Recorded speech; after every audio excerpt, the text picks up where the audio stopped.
வணக்கம் and welcome to துண்டுபிடி podcast. இன்னொரு எபிசோட்ல உங்க எல்லாத்தையும் பேசுறது ரொம்ப மகிழ்ச்சி. இன்னைக்கு நம்ம என்ன எபிசோட் பார்க்க போறோங்கிறது நீங்க அப்படியே கவர் ஆர்ட்லயே தெரிஞ்சிருக்கோம். அது என்ன எபிசோட்னா, ரொம்ப நாள் நான் ஒரு இன்ஸ்டாகிராம் ஸ்டோரியில நான் அதை போட்டதுக்கு அப்புறம் நிறைய பேர்னு சொல்ல முடியாது, ஒரு நிறைய பேர்னா என்ன 100 200 பேர் கேட்டிருப்பாங்கன்னு நினைக்காதீங்க. ஒரு 10 பேர் கண்டினியூஸா இந்த விஷயத்த கேட்டிருந்தாங்க. அப்புறம் கிளின்ட் ஈஸ்ட்வுட் எபிசோடு எப்போ ப்ரோ எப்போ ப்ரோன்னு சொல்லி கேட்டிருந்தாங்க. அது ரொம்ப எனக்கு ஓவர்வெல்மிங்கா இருந்தது. நிறைய பேர் இந்த எபிசோடுக்கு வெயிட் பண்றாங்க. அண்ட் முக்கியமான விஷயம் என்னன்னா, இது ஒரு சோலோ எபிசோடுன்னு சொல்லியும் வெயிட் பண்ணிட்டு இருக்காங்களே அப்படின்னு சொல்லிட்டு எனக்கு ஒரு ஓவர்வெல்மிங்கான ஒரு ஃபீலிங் தந்துச்சு. அது கடைசியில நம்ம அப்படியே இந்த எபிசோட டாக் பண்றதுக்கு as I said, we are going to talk about Clint Eastwood in this episode. இது சோலோ எபிசோடா இருக்க போது நான் யாரும் வரல அப்படிங்கறத விட யார்கிட்டயும் ரொம்ப அப்படியே சொல்லல, எல்லாரும் வாங்க இது வாங்கன்னு சொல்லல. ஏன்னா எங்க அண்ணனுக்கு நான் தாண்டா செய்வேன், அப்படிதாண்டா செய்வேன் அப்படிங்கிற மாதிரி கிளின்ட் ஈஸ்ட்வுட்டை பத்தி பேசுறதுக்கு நான் மட்டும் உட்காந்துருக்கேன். ஃபர்ஸ்ட் நம்ம கிளின்ட் ஈஸ்ட்வுட் பத்தி பேசுறதுக்கு முன்னாடி இவர் யாருன்னு தெரியாதவங்களுக்கு ஒரு எக்ஸ்பிளனேஷனை கொடுத்துடலாம். அதுக்கு முன்னாடி இன்னொரு விஷயம் இருக்கு. நான் இதை எப்பவுமே எபிசோடோட எண்டு பகுதியில சொல்றதுனால யாரும் கேட்க மாட்டாங்களா என்னன்னு தெரியல. நான் சில கேட்ட வரைக்கும் நான் எல்லா பாட்காஸ்ட்லயும் அப்படின்னா அவங்க ஃபர்ஸ்டே சொல்லிடுறாங்க. அதை நம்மளும் ஃபர்ஸ்டே சொல்லிடலாம். ரேட்டிங் கொடுக்காதவங்க ரேட்டிங் கொடுத்துருங்க. எபிசோட் பிடிச்சிருந்துச்சுன்னா உங்க ஃபீட்பேக் ஸ்பாட்டிஃபைல கீழே உங்க ஃபீட்பேக் தெரிவிங்க. அதோட சேர்த்து டிஸ்கார்ட் சர்வர் லிங்க் டிஸ்கிரிப்ஷன்ல இருக்கும். அதையும் போயிட்டு கிளிக் பண்ணி அதுல ஃபீட்பேக் செஷன்ல போட முடிஞ்சா போடுங்க. இல்லைன்னா விசி வேணும்னா நீங்க ஸ்பாட்டிஃபைல கொடுக்கலாம், இல்லை இன்ஸ்டாகிராம்ல கொடுக்கலாம். அப்படி மறக்காம ரேட்டிங்கும் பண்ணிடுங்க. இப்போ அப்படியே நம்ம எபிசோடுக்குள்ள போகலாம். மோஸ்ட்லி இது அன்எடிட்டர் தான் இருக்க போகுது. அதனால கொஞ்சம் கொஞ்சம் பிழைகள் இருந்தால் அதில் அட்ஜஸ்ட் பண்ணிக்கொள்ளவும். ஓகே, இன்னும் நம்ம ஃபர்ஸ்ட் நம்ம கிளின்ட் ஈஸ்ட்வுட் யாருன்னு பார்த்தீங்கன்னா, இவர் நிறைய பேருக்கு டைரக்டா தெரிஞ்சிருக்காது. கிளின்ட் ஈஸ்ட்வுட்னா ஒரு ஆக்டர் அப்படிங்கிறது சில பேருக்கு இந்திய வேர்ல்ட் சினிமா பார்க்குற சில பேருக்கு ஒரு ஐடியா இருக்கும். பட் இவரை நம்ம தமிழ் ஆடியன்ஸுக்கு சொல்லி புரிய வைக்கணும்னா, நம்ம ஒரு வெஸ்டர்ன் மியூசிக் வரும், அந்த மியூசிக் வரும்ல, அதோட ஓனர் இவர் தான். ஓனர்னா இவர் போட்டதில்லை, இவரோட அந்த படத்துல வந்ததுதான் அந்த BGM. Good the bad the ugly அப்படிங்கிற மாதிரி ஒரு படம் இருக்கு. அந்த படத்துல வந்ததுதான் இந்த மியூசிக். இப்போ வரைக்கும் அது 1966 வந்த அந்த படம் இப்போ வரைக்கும் அந்த ஒரு மியூசிக் வேர்ல்டையே ரூல் பண்ணிட்டு இருக்கு. வெஸ்டர்ன் மியூசிக்னு வந்தாலே நமக்கு மைண்டுக்கு வர ஒரு மியூசிக் இந்த மியூசிக்கா தான் இருக்கும். அப்படிங்கிறப்போ அது எவ்வளவு இம்பாக்ட் கொடுத்துருக்கு.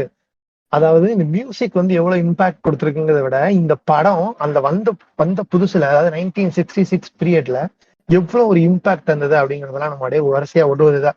கிளின்ட் ஈஸ்ட்வுட் ஏர்லி லைஃப்ல இருந்து நம்ம அப்படியே பார்க்கலாம், ஒரு படமா பார்க்கலாம். ரீசெண்ட் மூவி வரைக்கும், அதாவது கிரைம் மேட்சோ வரைக்கும், கிரைம் மேட்சோ 2022 நினைக்கிறேன், கிரைம் மேட்சோ வரைக்கும் நம்ம அப்படியே ஃபுல்லா பார்க்கலாம். முடிஞ்ச அளவுக்கு நம்ம கவர் பண்ண ட்ரை பண்ணலாம். நான் மட்டும் தான் பேச போறோம். முடிஞ்சவங்க கேட்டு ரேட்டிங் கொடுங்க. ஏதோ நீங்க திருத்திக்கணும்னு சொன்னாலும் திருத்திக்கிறேன். ஆனா இதுக்கு முன்னாடி நான் பண்ண சோலோ எபிசோட் சும்மா ஒரு ரேங்க் செஷன் மாதிரி 20 minutes இருக்கும். But this will be little longer I think. ஏன்னா பேசுறதுக்கு நிறைய விஷயம் இருக்கு நம்ம கிளின்ட் ஈஸ்ட்வுட் பத்தி. நான் நிறைய தடவை சொல்லியிருக்கேன். சின்ன சின்ன பிட்ஸா நான் சொல்லியிருப்பேன். இந்த வைவி லவ் சினிமால சினிவிஷனோட சேர்ந்து பேசினது. அப்புறம் நாம எங்கேயாவது போய் பாட்காஸ்ட்ல பேசினாலே இவரை பத்தி ஒரு 2 3 வார்த்தை அப்படியே ஒரு ரெஃபரன்ஸை போட்டு விட்டு ஃபிளெக்சிங் பண்ணிட்டு வரதுதான் என்னோட வேலையை. முதல்ல ஃபர்ஸ்ட் நம்ம எதுக்குள்ள ஒரு டாபிக்கா போலாம். முதல்ல எப்படி கிளின்ட் ஈஸ்ட்வுட் எனக்கு இன்ட்ரடியூஸ் ஆனாரு அப்படிங்கிறது நம்ம ஆரம்பிப்போம். கிளின்ட் ஈஸ்ட்வுட் எனக்கு எப்படி இன்ட்ரடியூஸ் ஆனார்னா, முதல்ல நான் ஆர்டிஆர் கேம் விளையாட ஸ்டார்ட் பண்ணேன். சீனோ ஆர்த்தர் மோர்கன் நான் பேர் வச்சிருக்கிறது அதனாலதான், அந்த கேமோட லவ்னாலதான்.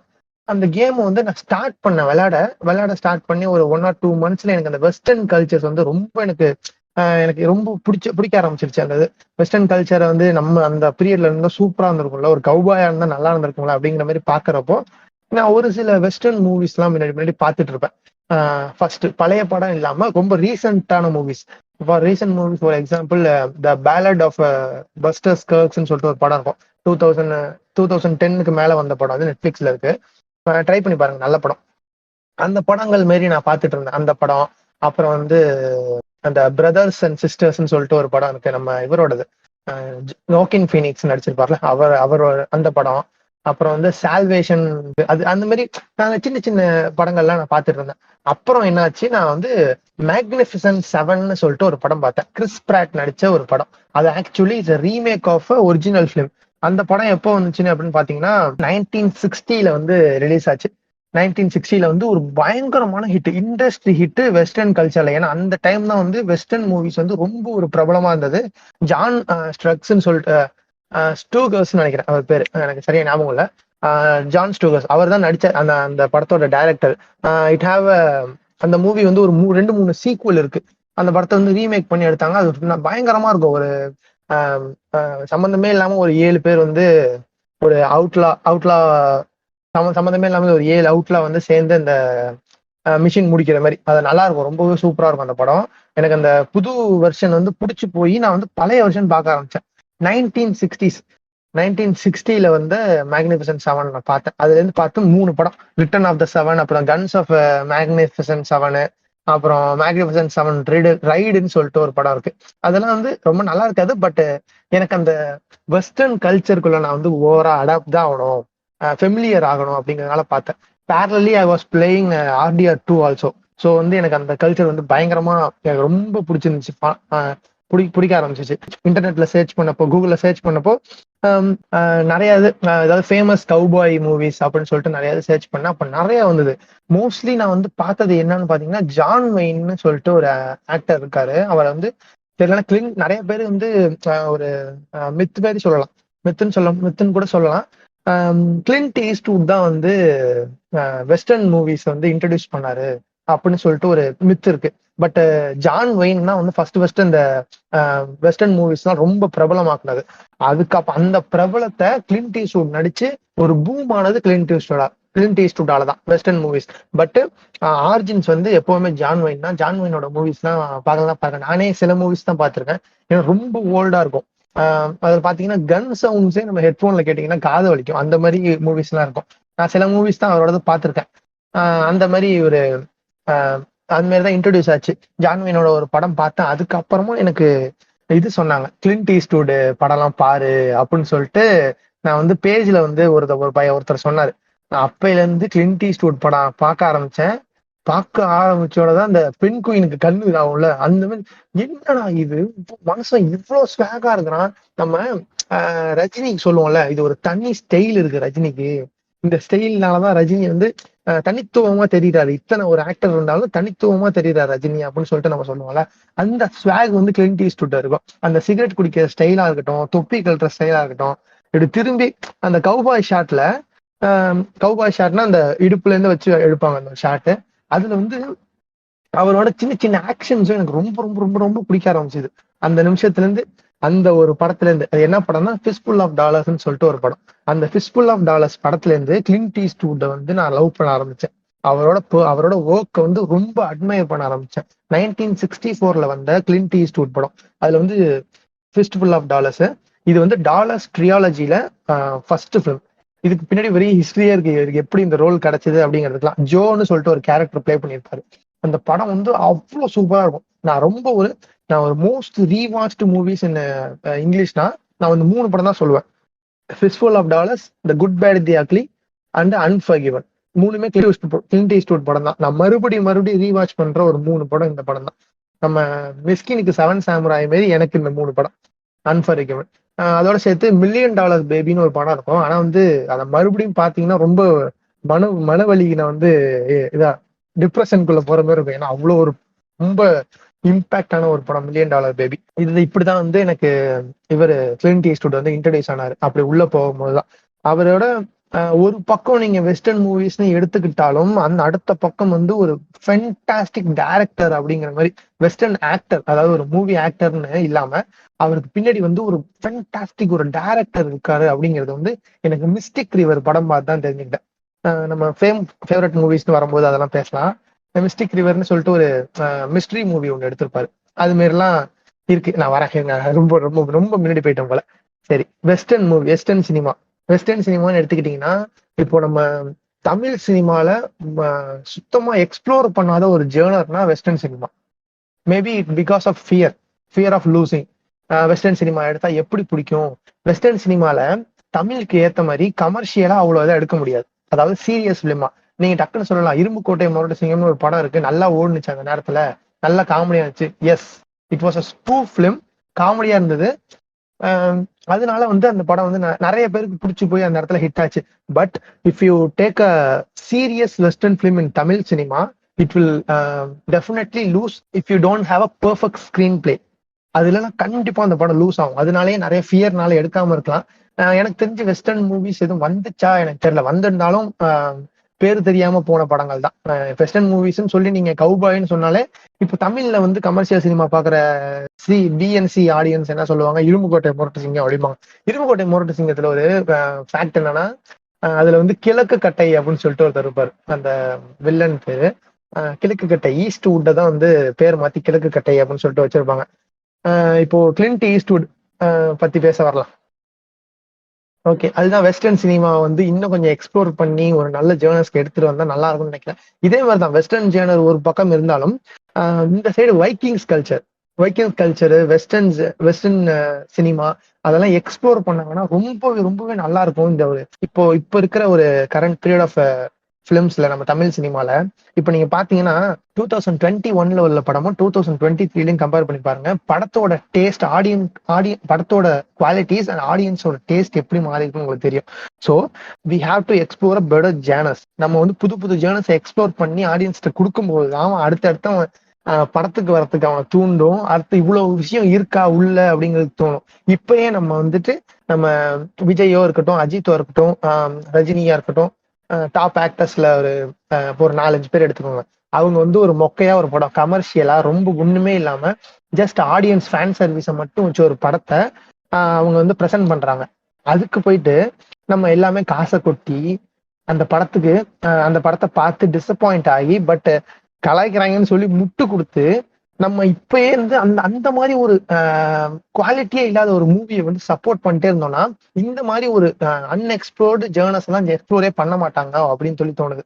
இப்போ நீங்க பாத்தீங்கன்னா வெஸ்டர்ன் மூவிஸ் வந்து ஒரு டேபு மாதிரி எடுத்துக்கவே மாட்டாங்க. இங்க எதுவுமே வெஸ்டர்ன் மூவிஸை யாருமே எடுக்க மாட்டாங்க. எனக்கு தெரிஞ்சு படம் எடுக்கவே இல்லைங்க யாருமே வெஸ்டர்ன் மூவிஸ். இப்போ நீங்க அங்க ஹாலிவுட்ல போய் பாத்தீங்கன்னா முக்கியமான லீட் ஆக்டர், ஃபார் எக்ஸாம்பிள் இப்ப கூட ஒரு படம் வரப்போகுது, killer of the flower moon நினைக்கிறேன், ஸ்பெல்லிங் கரெக்டா சொல்றானே தெரியல. மார்டின் ஸ்கார்செஸியும் லியோனார்டோ டிகாப்ரியாவும் நடிக்கிற அந்த killer of the flower moon வந்து ஒரு வெஸ்டர்ன் மூவி தான், வெஸ்டர்ன் பேஸ்டு மூவி தான் அது. ஸோ அவங்க இந்த வெஸ்டர்ன் கல்ச்சருக்கு எவ்வளவு பெரிய பெரிய ஹீரோஸ் எல்லாம் எவ்வளவு அளவுக்கு இம்பார்ட்டன்ஸ் தந்து அந்த படத்தை நடிக்கிறாங்க, எவ்வளவு பெரிய பெரிய டைரக்டர்ஸ் மாஸ்டர் டைரக்டர்ஸ் எல்லாம் இவ்வளவு இம்பார்ட்டன்ஸ் கொடுத்து எடுக்கிறாங்க அப்படிங்கறது வந்து இந்த வெஸ்டர்ன் மூவிஸ்ல அவ்வளவு ஒரு ஸ்டஃப் இருக்கு. இப்போ இன்னொன்னு சொல்லணும்னா வெஸ்டர்ன் மூவிஸ்ல நிறைய பேர் சொல்றது என்னன்னா கதை இருக்காது பெருசா, வெறும் வந்து ரிவெஞ்ச் ஸ்டோரியா இருக்கும். மோஸ்ட்லி இப்படிதான் இருக்கும் கண்டிப்பா. இப்போ வந்து நான் வந்து ஒரு 3 ஃபார்மேட் சொல்றேன் வெஸ்டர்ன் மூவிஸ்க்கு. இப்போ நம்ம தமிழ் கோஸ்ட் மூவிஸ்ல பாத்தீங்கன்னா ஒரு 4 பேர் வந்து ஒரு ப்ளூ சட்டை சொல்ற மாதிரி ஒரு 4 பேர் அந்த வீட்டுக்கு போறாங்க. அங்க ஒரு பேய் உங்களை பாடாப்பட்டு அதுக்கு ஒரு பிளாஷ்பேக், அந்த பிளாஷ்பேக் மொக்க பிளாஷ்பேக் அப்படின்னு தான், அதுதான் ஃபார்மெட். அந்த மாதிரி வெஸ்டர்னுக்கு ஒரு ஃபார்மெட் இருக்கு. ஒண்ணு அவன் குடும்பத்தை கொண்டுருவான், இல்லைன்னா அவங்க க்ளோஸா இருக்கிற ஃப்ரெண்டை கொண்டுருவான், ஒரு ஃபார்மெட். இன்னொன்னு ஒரு man with no name like Clint Eastwood, ஒருத்தன் வந்து ஊருக்குள்ள வருவான், அவன் பாட்டு அவன் வேலையை பார்த்துட்டு இருப்பான், அவனை வந்து எவனா சீண்டிடுவாங்க. அந்த இடத்துல அந்த வில்லேஜுக்கு வந்து டவுனுக்கு வந்து ஒரு பிரச்சனை வரும், அதுக்கு வந்து இவர் முன்னெடுத்து இது பண்ணுவார். இதுதான் வந்து ஃபோர்மோஸ்ட் இம்பார்ட்டன்ட் ஃபார்மெட் வெஸ்டர்னுக்கு. பட் ஸ்கிரீன் பிளேல வந்து எப்படி ஒரு ட்ரீட்மெண்ட் கொடுக்குறாங்க அப்படிங்கறதுலதான் வெஸ்டர்ன் மூவிஸோட சக்சஸ் வந்து இருக்கு. கிளின்ட் ஈஸ்ட்வுட் நடிச்சு நிறைய படம் வெஸ்டர்ன் மூவிஸ் வந்து ஃபிளாப் ஆயிருக்கு. நிறைய சொல்ல முடியாது, ஒரு 4-5 படம் வந்து பயங்கரமா ஃபிளாப் ஆயிருக்கு. அட்டி ஜோக்கிட்னு சொல்லிட்டு ஒரு படம் இருக்கு, ரொம்ப ஒரு மாதிரி மொக்கையா இருக்கும், 1960s வந்த படம், அது செம்ம ஃபிளாப் ஜோக்கிட். அந்த மாதிரி படங்கள்லாம் இருக்கு. ஸோ நான் இது வந்து எதுக்காக வெஸ்டர்ன் மூவிஸ் பத்தி இவ்வளவு நேரம் பேசுறேன்னா, புது ஜேர்னஸை எக்ஸ்ப்ளோர் பண்றதுக்கு நம்ம தான் அலோவ் பண்ண மாட்டேங்கிறோம். தமிழ் சினிமாவை புதுசா ஒரு நல்ல ஒரு படம் வந்துச்சுன்னா அதை போய் சப்போர்ட் பண்ணி நம்ம பார்க்கணும் அப்படிங்கிறதுக்காக தான் இவ்வளவு நேரம் பேசிட்டு இருக்கேன். ஓகே, நம்ம கிளின்ட் ஈஸ்ட்வுட் பத்தி உள்ள போலாம். கிளின்ட் ஈஸ்ட்வுடோட ஏர்லி லைஃப் பத்தி பாத்தீங்கன்னா, ஃபர்ஸ்ட் இவர் 1930 மே 31 1930 வந்து கிளின்ட் ஈஸ்ட்வுட் பிறந்தாரு. அவரோட ஃபேமிலிக்குள்ள போனீங்கன்னா ரொம்ப ஒரு மாதிரி மெஸ்ஸியா இருக்கும். அவரோட பர்சனல் லைஃப்குள்ள போனீங்கன்னா ரொம்ப மெஸ்ஸியா இருக்கும். ஏன்னா ஒரு எவ்வளவு கல்யாணம் பண்ணாரு, எவ்வளவு பசங்க இருக்காங்கன்னே இவர் வந்து வெளில சொல்லலையா. ஒரு இதுல இன்டர்வியூல கேட்டதுக்கு உங்களுக்கு எத்தனை பசங்க இருக்காங்க அப்படிங்கிறதுக்கு, அதெல்லாம் ஹேர் இருந்தா நிறைய இருக்கும் அப்படிங்கிறாராம். அவன் வந்துட்டு கரெக்டான ஒரு இது கேட்டதுக்கு, இல்ல நான் வந்து ஹை ஸ்கூல் படிக்கும் போதே எனக்கு பையன் தான் அப்படிங்கிற மாதிரிதான் பேசுவாராம். பட் இவருக்கு ரொம்ப ஒரு ஆக்ட்ரஸ் ஒருத்தர் இருக்காரு, ஸ்காட் ஈஸ்ட்வுட்னு சொல்லிட்டு ஒருத்தர் இருக்காரு. அவர் தான் வந்து இவர் பையன்ல தெரிஞ்ச பையன். ஓகேவா, இவர் வந்து சின்ன வயசுல வந்து எப்பவும் போலதான் ஸ்கூல்ல எல்லாம் ஒழுங்கா மார்க் எடுக்காம அப்படியே சுத்திட்டு இருந்தாரு. அப்படியே அவரோட வாழ்க்கைகள் போக போக போக அந்த நேரத்துல கொரியன் வார் வந்துச்சு.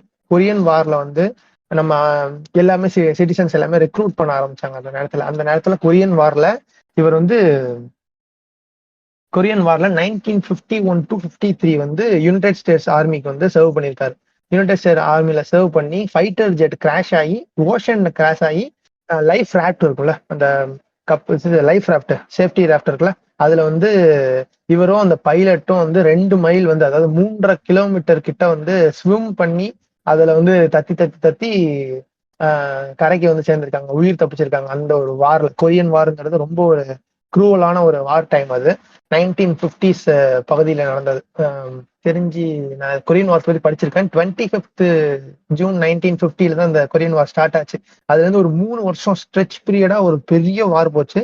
இவர் வந்து இந்த நேரத்துல அந்த வார் வரைக்கும் அவங்க கூட இருந்து 1953 வார்ல இருந்து டிஸ்சார்ஜ் ஆனார் கிளின்ட் ஈஸ்ட்வுட் வந்து. அவ்வளவு நாள் 3 வருஷம் வந்து அந்த வார் பீரியட்ல வந்து மிலிட்ரிக்காக சர்வ் பண்ணாரு. சர்வ் பண்ணதுக்கு அப்புறம் அவரோட ஹோம் டவுனுக்கு வந்து பெரிய வேலைகள் இல்லாம ஒரு நாள் வந்து நம்ம ரஜினிகாந்தோட ஸ்டோரி மாதிரி தான், ஏதோ ஓரமா நின்று இவரோட ஸ்டைல பார்த்துட்டு சும்மா நடிக்கிறதுக்கு கூட்ட மாதிரி. சிபிஎஸ்ன்னு சொல்லிட்டு ஒரு ஸ்டூடியோஸ் இருக்கு, நிறைய பேருக்கு தெரிஞ்சிருக்கும். சிபிஎஸ்ல பாத்தீங்கன்னா ரா ஹைட் அப்படின்னு சொல்லிட்டு ஒரு வெஸ்டர்ன் சீரிஸ். அந்த வெஸ்டர்ன் சீரிஸ்க்கு வந்து கிளின்ட் ஈஸ்ட்வுட் அவரோட ஃபர்ஸ்ட் டெபியூ தான், முக்கியமான டெபியூ, மெயின் டெபியூ தான். அதுக்கு முன்னாடி சின்ன சின்ன கேரக்டர் எல்லாம் பண்ணியிருக்காரு. சின்ன சின்ன கேரக்டர்ஸ் லைக் சர்ஜென்டா நடிச்சிருக்காரு. சும்மா ஒரு சின்ன சின்ன ஓரமா நிக்கிற ஓரமா நிக்கிறது அந்த மாதிரி ஒரு கெஸ்ட் அப்பியரன்ஸ் எல்லாம் நிறைய பண்ணியிருக்காரு. பட் ராஹைடு தான் ஒரு முக்கியமான ஒரு இது. ராஹைடு ஷூட்டிங் அப்போ வந்து கிளின்ட் ஈஸ்ட்வுட் வந்து பின்னாடி நிக்கிறவராம், பேக்ரவுண்ட் ஆர்டிஸ்டா இருந்தாரு. முன்னாடி ஒருத்தர் லீவுனால இவரை கொண்டு வந்து முன்னாடி நிக்க வச்சாங்க. நிக்க வச்சு இவர் ரவுடி ஏட்ஸ் அப்படின்னு சொல்லிட்டு ஒரு கேரக்டர் வந்து பிளே பண்ணாரு. பண்ணப்பே ரொம்ப நெயில் பண்ணி அந்த கேரக்டர் வந்து ரொம்ப பிடிச்சி போச்சு எல்லாருக்குமே. அந்த அந்த செட்ல இருந்தவங்களா இருக்கட்டும், அந்த ஹீரோவா இருக்கட்டும், எரிக் ஃபிளெமிங்னு சொல்லிட்டு அந்த ஹீரோ, அவர் எல்லாருக்குமே பிடிக்க ஆரம்பிச்சிருச்சு கிளின்ட் ஈஸ்ட்வுட்டா. இவர் வந்து ஒரு மாதிரி இவரோட ஸ்டாக் டிஃப்ரெண்டா இருக்கு அப்படிங்கிற மாதிரி எல்லாருக்கும் பிடிக்க ஆரம்பிச்சிச்சு. இது வந்து ராஹைடுங்கிற ஒரு சீரீஸ் நான் பார்த்தேன், எனக்கு சுத்தமா பிடிக்கல. பட் கிளின்ட் ஈஸ்ட்வுட் ஸ்டார்ட் ஆனது கிளின்ட் ஈஸ்ட்வுட் வெஸ்டர்ன் பயணம் ஸ்டார்ட் ஆனது வந்து ராஹைட்ல தான். ராஹைடுங்கிற சீரீஸே வந்து நம்ம ஃபர்ஸ்ட் பேசணும்ல, ஜான் வைன், அவரோட ஜான் வைனோட இதெல்லாம் இன்ஸ்பயர் ஆகி தான் இதே எடுத்தாங்க. ஆக்சுவலி ராஹைடே எடுத்தாங்க. ராஹைட்ல வந்து கிளின்ட் ஈஸ்ட்வுட் நடிச்சாரு. பட் இவருக்கு வந்து சுத்தமா இந்த ரோல்ல வந்து இன்ட்ரெஸ்ட் இல்லை. சென்ஸ் இவர் கிளின்ட் ஈஸ்ட்வுட் வந்து நடிக்கிற டைம்ல வந்து ஆல்மோஸ்ட் அவருக்கு 32 சம்திங் ஏஜ். ஆனா வந்து ரவுடி ஏட்ஸ்ங்கிற கேரக்டருக்கு வந்து ரொம்ப சின்ன பையன், அதுல ரொம்ப சின்ன பையனா நடிக்கணும். இவருக்கு வந்து பிடிக்கல. என்ன நம்ம வந்து வயசான நம்ம இவ்வளவு வயசா இருக்கோம், நம்மளுக்கு சின்ன பையனா நடிக்க சொல்றாங்களே அப்படின்னு சொல்லிட்டு ரொம்ப ரொம்ப ஒரு ராங் கேஸ்டிங்கா வந்து ஃபீல் பண்ணாரு அந்த இது ஃபுல்லாவே. ராஹைடு வந்து ஒரு நல்ல ஒரு ரீச்க்கு போச்சு, நடுவில் டிவி ரேட்டிங்ல எல்லாம் நல்ல ஒரு டாப் 20 அந்த மாதிரி எல்லாம் போச்சு. அதுக்கப்புறமா பாத்தீங்கன்னா இது கிளின்ட் ஈஸ்ட்வுட்டுக்கு பாராட்டுகள் வர ஆரம்பிச்சிச்சு. யாரு நல்லா ஹேண்ட்ஸமா இருக்கான், பயங்கரமா இருக்கான், கேர்ள் ஃபாலோவர்ஸ் வந்து அதிகமானாங்க கிளின்ட் ஈஸ்ட்வுட் அந்த டைம்ல. அதிகமானோன்னா இவருக்கு வந்து ஓகே நம்ம ஏதோ ஒண்ணு பண்ணிருக்கோம் போல, இந்த விஷயத்துல ஏதோ ஒண்ணு பண்ணிருக்கோம் போல அப்படின்னு சொல்லிட்டு இவர் ரொம்ப சந்தோஷப்பட்ட டைம்ல தான் இவருக்கு ஒரு பூம் ஆச்சு. இவருக்கு ஒரு பெரிய ஒரு பேட் நியூஸ் ஒன்று வந்துச்சு. ராஹைடு சீரிஸ் வந்து கேன்சல் பண்ணிட்டாங்க. இவர் அந்த டைம்ல வந்து அந்த ஃபர்ஸ்ட் சீசனோட வந்து அதை கேன்சல் பண்ணிட்டாங்க. ஓகே, அந்த நேரத்துலதான் வந்து இன்னொரு ஒரு விஷயம் நடந்துச்சு. கிளின்ட் ஈஸ்ட்வுட் வந்து டைரக்டர்னு சொல்லி நான் சொல்லியிருந்தேன்ல, அது வந்து இவர் இந்த ராஹைடு நடிக்கும் போதே டைரக்ஷனை பார்த்து நமக்கும் இந்த ஒரு ஸ்டோரி ரைட்டிங்கு அந்த டைரக்டர் இது வந்து நமக்கு நல்லா இருக்கு, ஸோ நம்ம டைரக்ட் பண்ணி ட்ரை பண்ணலாம்னு சொல்லி ப்ரொடியூசர்ஸ்ட்ட போய் இது மாதிரி சொல்லி அப்ரோச் பண்ணியிருக்காரு. நான் வந்து டைரக்ட் பண்றேன், 2-3 எபிசோட ஒரு 2 எபிசோடாவது உனக்கு டைரக்ட் பண்ண சான்ஸ் கொடுங்க அப்படின்னு சொன்னதுக்கு ப்ரொடியூசர் வந்து முடியாது, நம்ம இருக்கிற டைரக்டர் தான் பண்ணணும் அப்படின்னு சொல்லிட்டு இருக்க டைம்ல பேரலி இன் சிபிஎஸ் வந்து ராஹைடு வந்து கேன்சல் ஆயிடுச்சு. கிளின்ட் ஈஸ்ட்வுட்டோட அந்த சமயத்துல அவரோட சம்பளம் வந்து $750 பெர் எபிசோட். இது வந்து 10 சம்திங் எபிசோடு, $750. இவருக்கு வந்து ஒரு செவரன்ஸ் பேக்கேஜ் கொடுத்து இவரை வந்து இது பண்ணிட்டாங்க. ஷோ கேன்சல் ஆயிடுச்சு, எல்லாருமே ஃபுல்லா முடிஞ்சிருச்சு. அந்த நேரத்துல நம்ம ராஹைட்ல வந்து இவரோட கோஸ்டாரா நடிச்சாருல மெயின் ஆக்டரா எரிக் ஃபிளெமிங், அவர் வந்து ஒரு மோஸ்ட் ஃபேமஸ் டைரக்டர் ஒருத்தர் இருக்காரு. இவரோட படத்தை வந்து வேண்டாம், ஆஃபர் வந்து வேண்டாம் அப்படின்னு சொல்லிட்டாரு. அந்த வெஸ்டர்ன் மூவி இட்டாலியன் மேடு வெஸ்டர்ன் மூவி வந்து ஒன்னு டைரக்ட் பண்றதா இருந்தது. அந்த படத்துக்கு வந்து கேஸ்டிங்ல வந்து கேஸ்டிங் பண்ணிட்டாங்க. எரிக் ஃபிளெமிங்க கேஸ்டிங் பண்ணிட்டாங்க. பண்ணதுக்கு அப்புறம் அவர் ஏதோ ஒரு காரணத்தினால எனக்கு வேண்டாம், எனக்கு நான் வரலாம், இந்த படம் எனக்கு வேண்டாம் அப்படிங்கிற மாதிரி சொல்லிட்டாரு. அந்த நேரத்துல நம்ம இந்த great great great director Sergio Leone வந்து ரா ஹைடுல எரிக் ஃபிளெமிங் பக்கத்துல ஒரு பையன் நிப்பான்ல, அழகா ரவுடி எட்ஸ்னு ஒரு பையன் பண்ணியிருந்தானே, அந்த பையனை கூப்பிடுங்க, அந்த பையன் வந்து இதுக்கு நல்லா சூட் ஆவான் அப்படின்னு சொல்லி இந்த படத்துல வந்து ஆடிஷனுக்கு கூப்பிடுறாரு. ஆடிஷனுக்கு கூப்பிட்டோன்னா கிளின்ட் ஈஸ்ட்வுட் டப்பு டப்பு டப்பு டப்புன்னு ரெண்டு இது முடிக்கிறாரு. ஆடிஷன் அந்த ஒரு டைலாக் முடிக்கிறாரு. செர்ஜியோ லியோனி வந்து he was totally impressed by Clint Eastwood.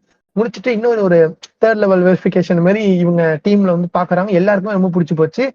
அடுத்த ஒரு 1 வீக்ல வந்து கிளின்ட் ஈஸ்ட்வுட் வந்து கமிட் ஆகுறாரு.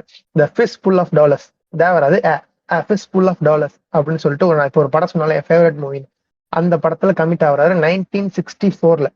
அந்த படம் வந்து ஸ்பெயின் நாட்டுல நடக்குது. இந்த ஃபிஷ் ஃபுல் ஆஃப் டாலர்ஸ் படம் வந்தப்போ Sergio Leone was unknown director. அவர் எந்த ஒரு படமே அவர் வெளியில தெரியாது. பட் அவரோட சுத்து வட்டாரத்துல இவர் வந்து ஒரு ஜீனியஸ் அப்படின்னு சொல்லிட்டு நிறைய பேர் பேசிக்கிட்டாங்க.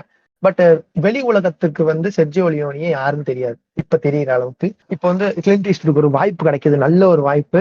இவருக்கு வந்து கிளின்ட் ஈஸ்ட்வுட் இது எப்படி பாக்குறாருன்னா, இது ஒரு நல்ல ஆப்பர்ச்சுனிட்டி, நம்ம வந்து நமக்கு சுத்தி இருக்கிற ஒரு பிம்பத்தை உடைக்கிறதுக்கு. ஏன்னா பிம்பம் என்னன்னா, இவர் வந்து ஒரு 30 வயசு கிட்ட ஒரு அல்ல, என்ன ஒரு சின்ன ஆக்டர் நடிக்கிறாரு அப்படின்னு சொல்லிட்டு நல்லா இல்லைன்னு சொல்லி நிறைய பேர் பேசினாங்க. என்னதான் இருந்தாலும் பொண்ணுங்க ஃபேன்ஸ் இருந்தாலும் இது இருந்தாலும் நம்ம ரிவ்யூஸ் கிரிட்டிக்கலி ரிவ்யூஸ் வரதானே செய்யும். அந்த ரிவ்யூஸ்ல வந்து இவர் வந்து எழுதிட்டாங்க அந்த மாதிரி இது சரியில்லை இது சரியில்லைங்கிற மாதிரி எழுதிட்டாங்க. So he took his chance. இந்த few dollars more sorry fistful of dollars படம் வந்து நடிச்சு நம்ம பிம்பத்தை நம்மளே உடைக்கணும், நம்ம இதுல வந்து பெஸ்ட்டை கொடுக்கணும் அப்படின்னு சொல்லிட்டு இப்ப பண்றாரு. இப்ப வந்து இவரோட கேரக்டர் என்னன்னு பாத்தீங்கன்னா மேன் வித் நோ நேம். இது படத்துல வந்து கதை கேட்க போறாரு கிளின்ட் ஈஸ்ட்வுட். அந்த கதையை சொல்றப்போ சார் என்னோட பேர் என்ன, ரவுடி ஏட்ஸுங்கிற பேர் வந்து நல்லா ஃபேமஸ் ஆயிடுச்சு, பட் அந்த பிம்பத்தை நான் உடைக்கணும், சோ எனக்கு இதுல பேர் என்ன அப்படிங்கிறதுக்கு உங்களுக்கு பேரே கிடையாது சார் அப்படின்னு சொல்லி செர்ஜியோ லியோனி சொன்னதை பார்த்து ஆச்சரியப்படுறாரு.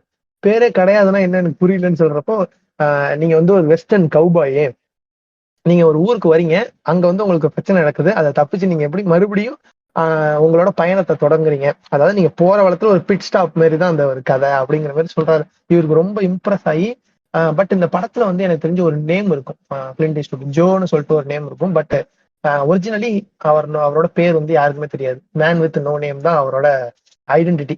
அந்த மேன் வித் நோ நேம்ங்கிற ஐடென்டிட்டி வந்து ஃபிஷ்ஃபுல் ஆஃப் டாலர்ஸ்க்கு அப்புறம் பட்டி தொட்டி எல்லாம் அடி. ஜான் வெயினோட படம் அவ்வளோ ஒரு வெஸ்டர்ன் படம் இருக்கும்போது இந்த ஒரே ஒரு செர்ஜியோ லியோனிங்கிற அன்னோன் ஸ்பெயின் டைரக்டரும் ஒண்ணுமே இல்லாத ஒரு சீரீஸ்ல இருந்து வந்த கிளின்ட் ஈஸ்ட்வுட்டும் 2 பேரும் இணைஞ்சு ஃபிஷ்ஃபுல் ஆஃப் டாலர்ஸ் வந்து ஒரு அகில உலக ஹிட் ஆக்குனாங்க அந்த நேரத்துல. 1964ல ஒரு அவுட் சைட் டைரக்டர் வந்து இவ்வளவு பெரிய ஒரு வெஸ்டர்ன் ஹிட் தர முடியுமா அப்படிங்கிறது வந்து யாராலையுமே நம்ப முடியாத ஒரு விஷயத்த அசால்ட்டா பண்ணாங்க. இந்த நேரத்துல வந்து நம்ம தமிழ் சினிமால ஒரு இது வரும்ல, ஒரு பீரியட் வரும்ல, காமெடி படம் வந்தா காமெடி படம் வரும், ஹாரர் படம் வந்தா ஹாரர் படம் வரும், ஆக்ஷன் வந்தா ஆக்ஷன் வரும். அந்த மாதிரி இது வந்து வெஸ்டர்ன் படம் வர நேரம்.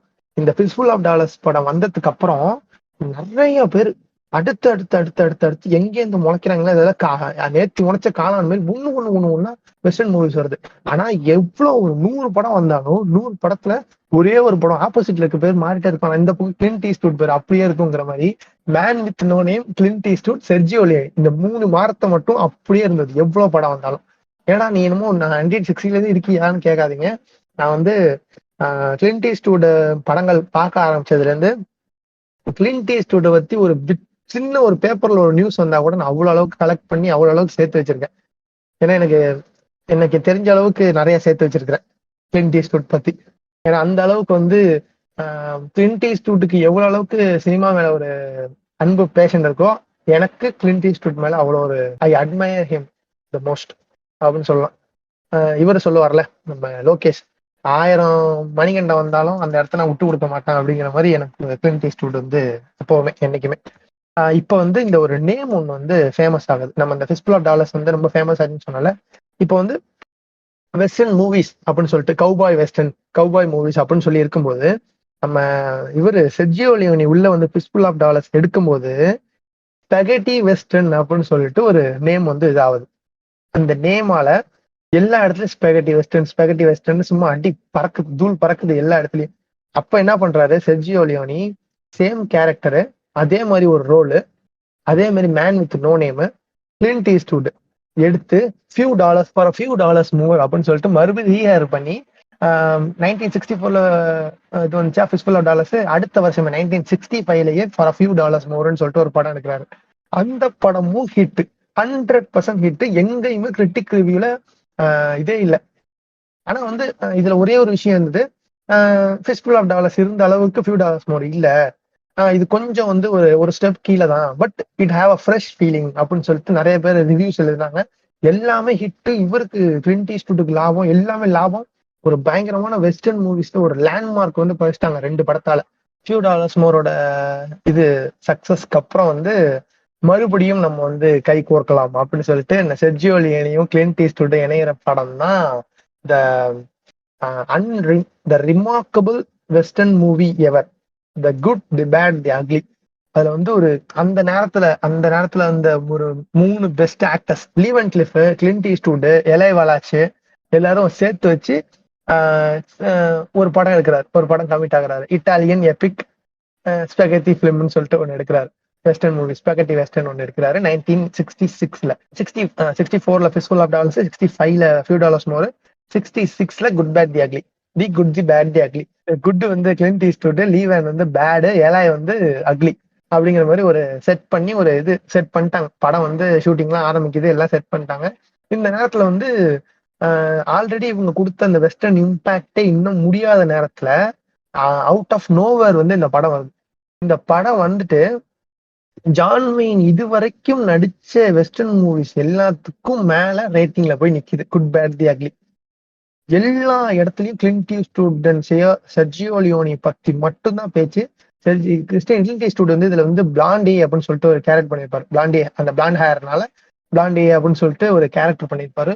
எங்க பார்த்தாலும் வெஸ்டர்ன் மூவிஸ் பத்தி மட்டுமே சினிமா டாக்ஸ் நடந்தது அந்த நேரத்துல கிளின்ட் ஈஸ்ட்வுட் வந்து தன்னோட அந்த நேரத்துல வந்து கிளின்ட் ஈஸ்ட்வுட் வந்து ஹாலிவுட்ல அவரோட கால் தடத்தை பதிக்கிறாரு அப்படின்னு சொல்லி நம்ம வச்சுக்கலாம்.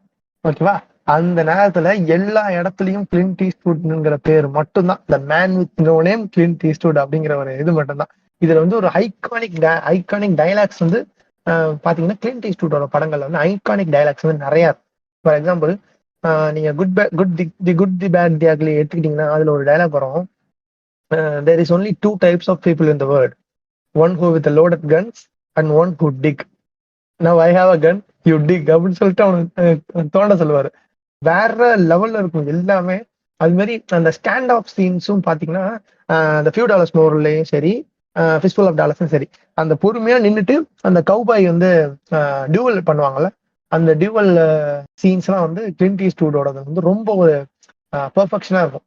சரி, அதோட சேர்த்து இந்த பேக்ரவுண்ட் மியூசிக்கும் நீங்க ரெக்கக்னைஸ் பண்றவங்கிறதுக்காக மேபி நான் வந்து இன்ட்ரோலி கூட போடுவேன், இன்ட்ரோல அவுட்ரோல கூட போடுறேன் அந்த மியூசிக்கை.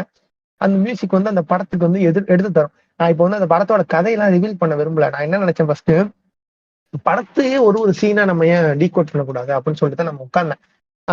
அப்புறம் பார்த்தா அது வந்து ஒரு எக்ஸ்பீரியன்ஸை வந்து கெடுத்துரும். நான் பற்ற இன்பத்தை நீங்களும் பெறணும்னு சொல்லிட்டு நான் அதை அப்படியே பண்ணாம விடுறேன். எனக்காக ஒன்னு பண்ணுங்க, போயிட்டு இதை முடிச்சுட்டு இந்த 3 படம் dollars trilogy, the fistful of dollars, the few dollars more and the good the bad the ugly, அந்த 3 படத்தையுமே கண்டிப்பா பாருங்க. இதுதான் வந்து கிளின்ட் ஈஸ்ட்வுட்டோட ஸ்டார்டிங் பீரியட், அந்த வேர் ஹி பூம்டு. அதுக்கப்புறம் வந்து வரிசையா அவர் செர்ஜியோ லியோனி இல்லாம அடுத்தடுத்து வந்து படங்கள் வந்து எடுத்துட்டு இருக்காரு, வரிசையா ஒண்ணு எடுக்கிறாரு. அப்போ வந்து பாத்தீங்கன்னா ஹேங் எம் ஹை அப்படின்னு சொல்லிட்டு ஒரு படம், ஹேங் எம் ஹைன்னு சொல்லிட்டு இருக்கும். ஜெட் கூப்பர்னு சொல்லிட்டு ஒரு படம், அந்த ஜெட் கூப்பர்னு சொல்லி ஒரு கேரக்டர் பிளே பண்ணியிருப்பாரு, அதுலயும் சூப்பரா இருக்கும். ஹேங் எம் ஹைல வந்து ஸ்டோரி என்னன்னு பாத்தீங்கன்னா, சினாப்சிஸ் என்னன்னு பாத்தீங்கன்னா, இவர் வந்து கைதியை வந்து தூக்கல போடுறதுக்காக எக்ஸ்ட்ராக்ட் பண்ணும், அதுதான் வந்து ஸ்டோரி, பேஸ் ஸ்டோரி. அதை வச்சு நல்லா பண்ணியிருப்பாங்க. அப்புறம் கூகன்ஸ் பிளஃப்னு சொல்லிட்டு இவர் வந்து அவுட் சைட் இது இல்லாம, வெஸ்டர்ன் இல்லாம வெளியே வந்து நடிச்ச ஃபர்ஸ்ட் படம் வந்து கூகன் பிளஃப் தான். கூகன் பிளஃப்ல வந்து ஒரு போலீஸ் ஆஃபீஸரா பண்ணியிருப்பாரு. வெஸ்டர்ன் இல்ல, ஒரு மாடர்ன் போலீஸ் ஆஃபீஸரா பண்ணிருப்பாரு. கரண்ட் பீரியட் வச்சு ஒரு போலீஸ் ஆஃபீஸரா பண்ணியிருப்பாரு. அதுக்கப்புறம் கிளின்ட் ஈஸ்ட்வுட் அந்த கூகன்ஸ் பிளஃப் வந்து அவ்வளவா வந்து ஓடாட்டியும் இவர் வந்து கிளின்ட் ஈஸ்ட்வுட் இது கூட நடிப்பாருப்பா அப்படின்னு சொல்லிட்டு ஒரு பேர் வந்தது கூகன்ஸ் பிளஃப்ல.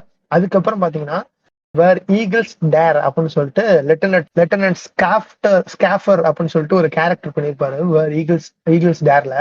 அதுல இருந்து இது வந்து ஒரு ஆர்மி படம். இதுல பாத்தீங்கன்னா கிளின்ட் ஈஸ்ட்வுட் நடிக்கிற படங்கள் எல்லாம் பாத்தீங்கன்னா அவரோட கொரியன் வார் ரெஃபரன்ஸ் வந்து நிறைய இருக்கும். கொரியன் வார்ல இவர் சர்வ் பண்ண அந்த 3 வருஷத்தோட ரெஃபரன்ஸ் வந்து நிறைய இடத்துல வந்து தட்டி தட்டி தட்டி தட்டி போட்டிருப்பாரு. அப்படியே மலைச்சாரல் மாதிரி அப்படியே ஒரு இடத்துல போட்டிருப்பாரு. இந்த படமும் ஒரு பயங்கரமான ஹிட். என்ன எல்லாத்துலயும் அடிக்கிறான், வெஸ்டர்ன்லயும் கலக்குறான், இந்த நார்மல் போலீஸாவும் கலக்குறான், ஆர்மிலையும் கலக்குறான் அப்படிங்கிற மாதிரி கிளின்ட் ஈஸ்ட்வுட்டுக்கு வந்து எதிர்ப்பும் நிறைய வந்துச்சு அந்த நேரத்துல.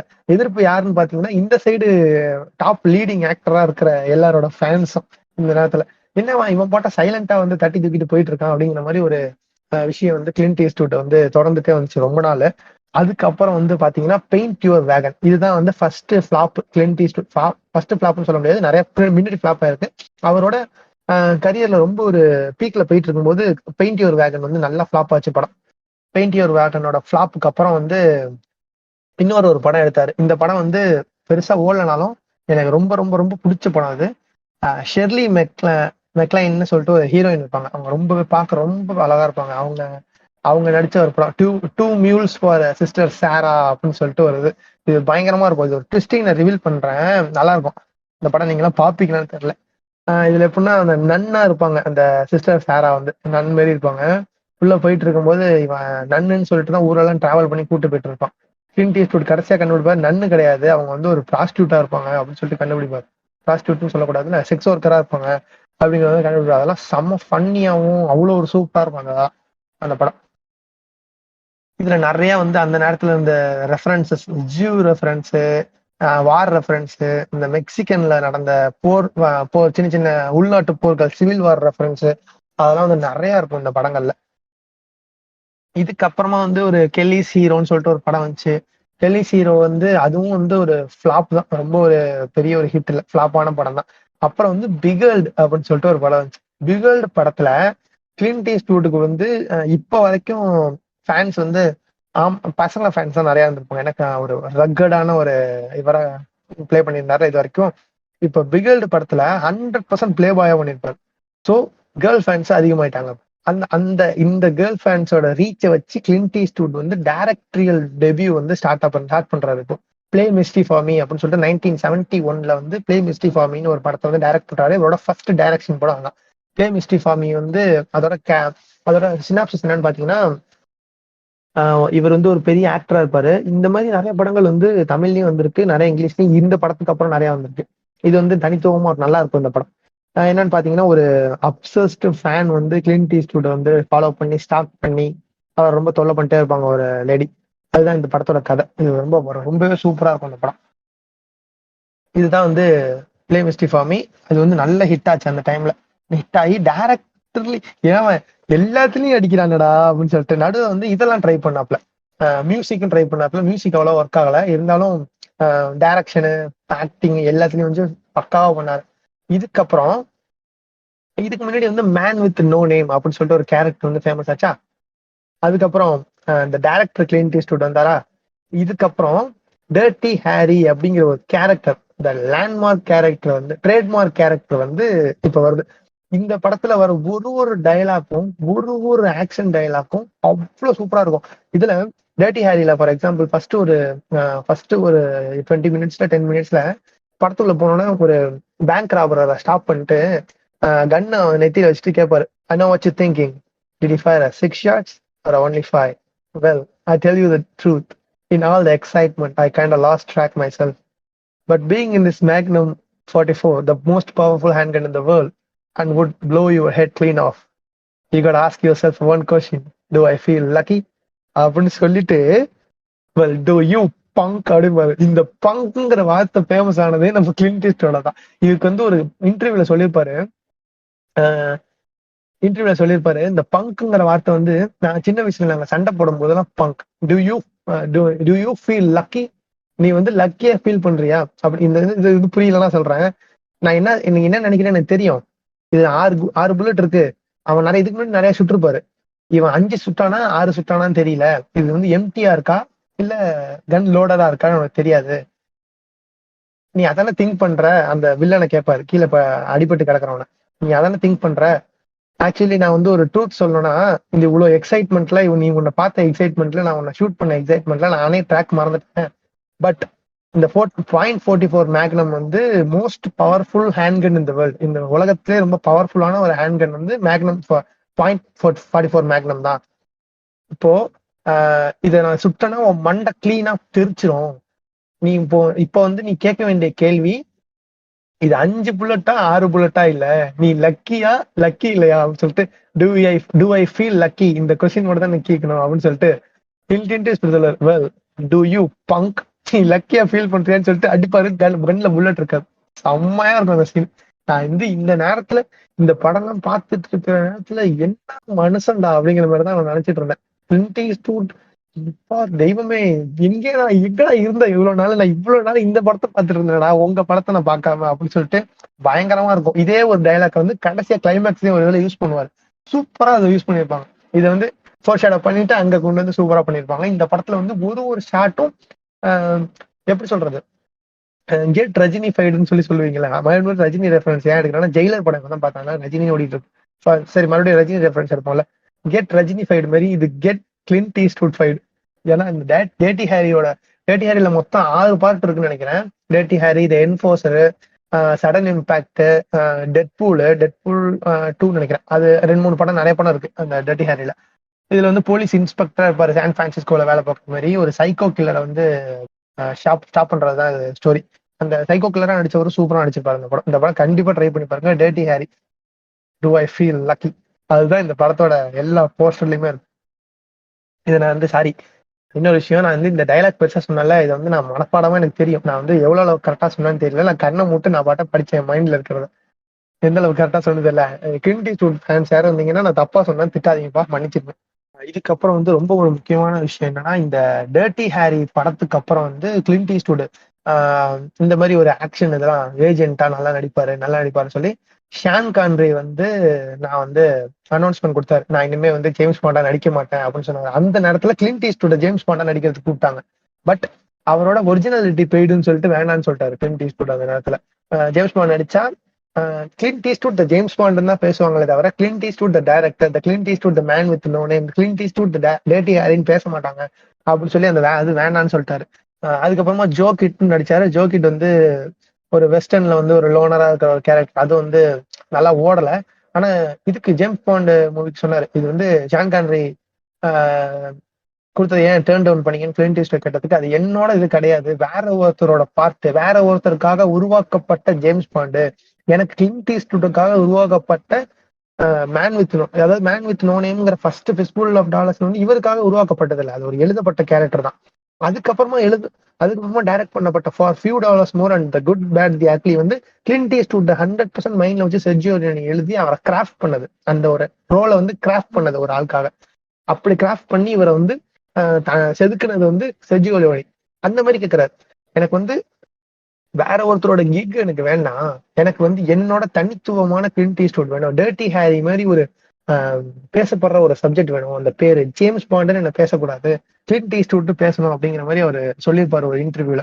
அதெல்லாம் ரொம்ப ஒரு கூஸ் பம்ப்ஸ் இன்டர்வியூவா இருக்கும். அதுக்கப்புறமா ஓகே, இது ஜோகிட் வந்து ஆக்டிங் பண்ணாரு. ஆக்டிங் பண்ணதுக்கு அப்புறம் ஒரு ஒரு ரொம்ப ஒரு வித்தியாசமான ஒரு படம் எடுக்கணும், சூப்பர் நேச்சுரல்ல வந்து நம்ம ஹாரர் மூவி எடுத்தா எப்படி இருக்கும் அப்படின்னு சொல்லிட்டு கிளின்ட் ஈஸ்ட்வுட் யோசிக்கிறாரு. அப்போ வந்து ஏர்னஸ்ட் டிடிமேன் சொல்லிட்டு, டிட்டிமேன்னு சொன்னா தப்பா இருக்கும், சஸ் மியூசிக் போட்டுக்காங்கப்பா இங்க.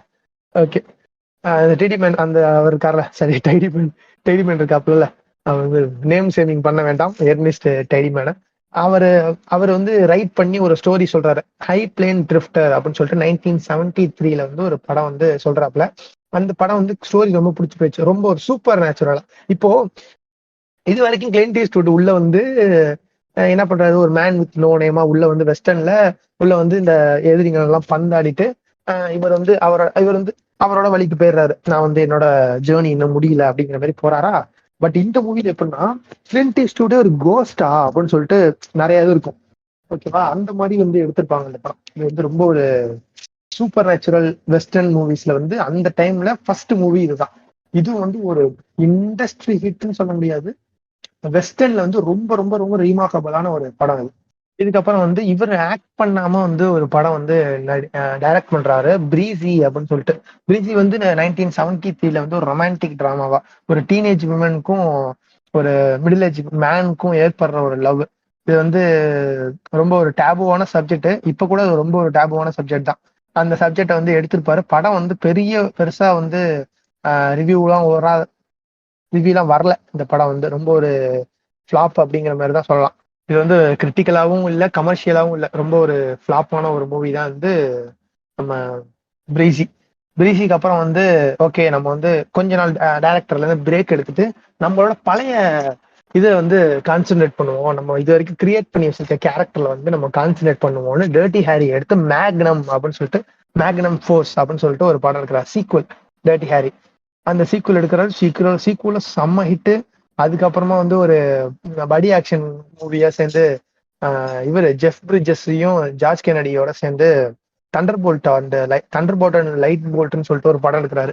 அந்த படமும் நல்ல ஹிட். இது எனக்கு தெரிஞ்சு இது நடுவுல தான் வந்துச்சுன்னு நினைக்கிறேன். ஒரு ஒரு நல்ல ஒரு படம் எடுத்திருப்பாரு. அது வந்து ஒரு ஃபன்னா இருக்கும். ஒரு குரங்கு கூட சேர்ந்து எடுத்திருப்பாரு. டக்குனு பேர் every which way but loose அப்படின்னு சொல்லிட்டு ஒரு படம், எவ்ரி விச் வே பட் லூஸ்ன்னு சொல்லிட்டு. அது ஒரு நல்ல ஒரு ஆக்ஷன் காமெடி படம். அந்த குரங்கோட சேர்ந்துட்டு நல்லா அட்டகாசம் பண்ணியிருப்பாரு. இது காமெடி மூவி எடுக்க முடியுமா அப்படிங்கிறதுக்கு அந்த படத்தால வந்து தெரிய வந்துச்சு கிளின்ட் ஈஸ்ட்வுட் பத்தி. இதுக்கப்புறமா வந்து வரிசையா அடுத்தடுத்து படங்கள் எடுத்துட்டு இருக்காரு. இந்த இடத்துல 72, 73, 74 வந்து படங்கள் வந்துகிட்டு இருக்கு.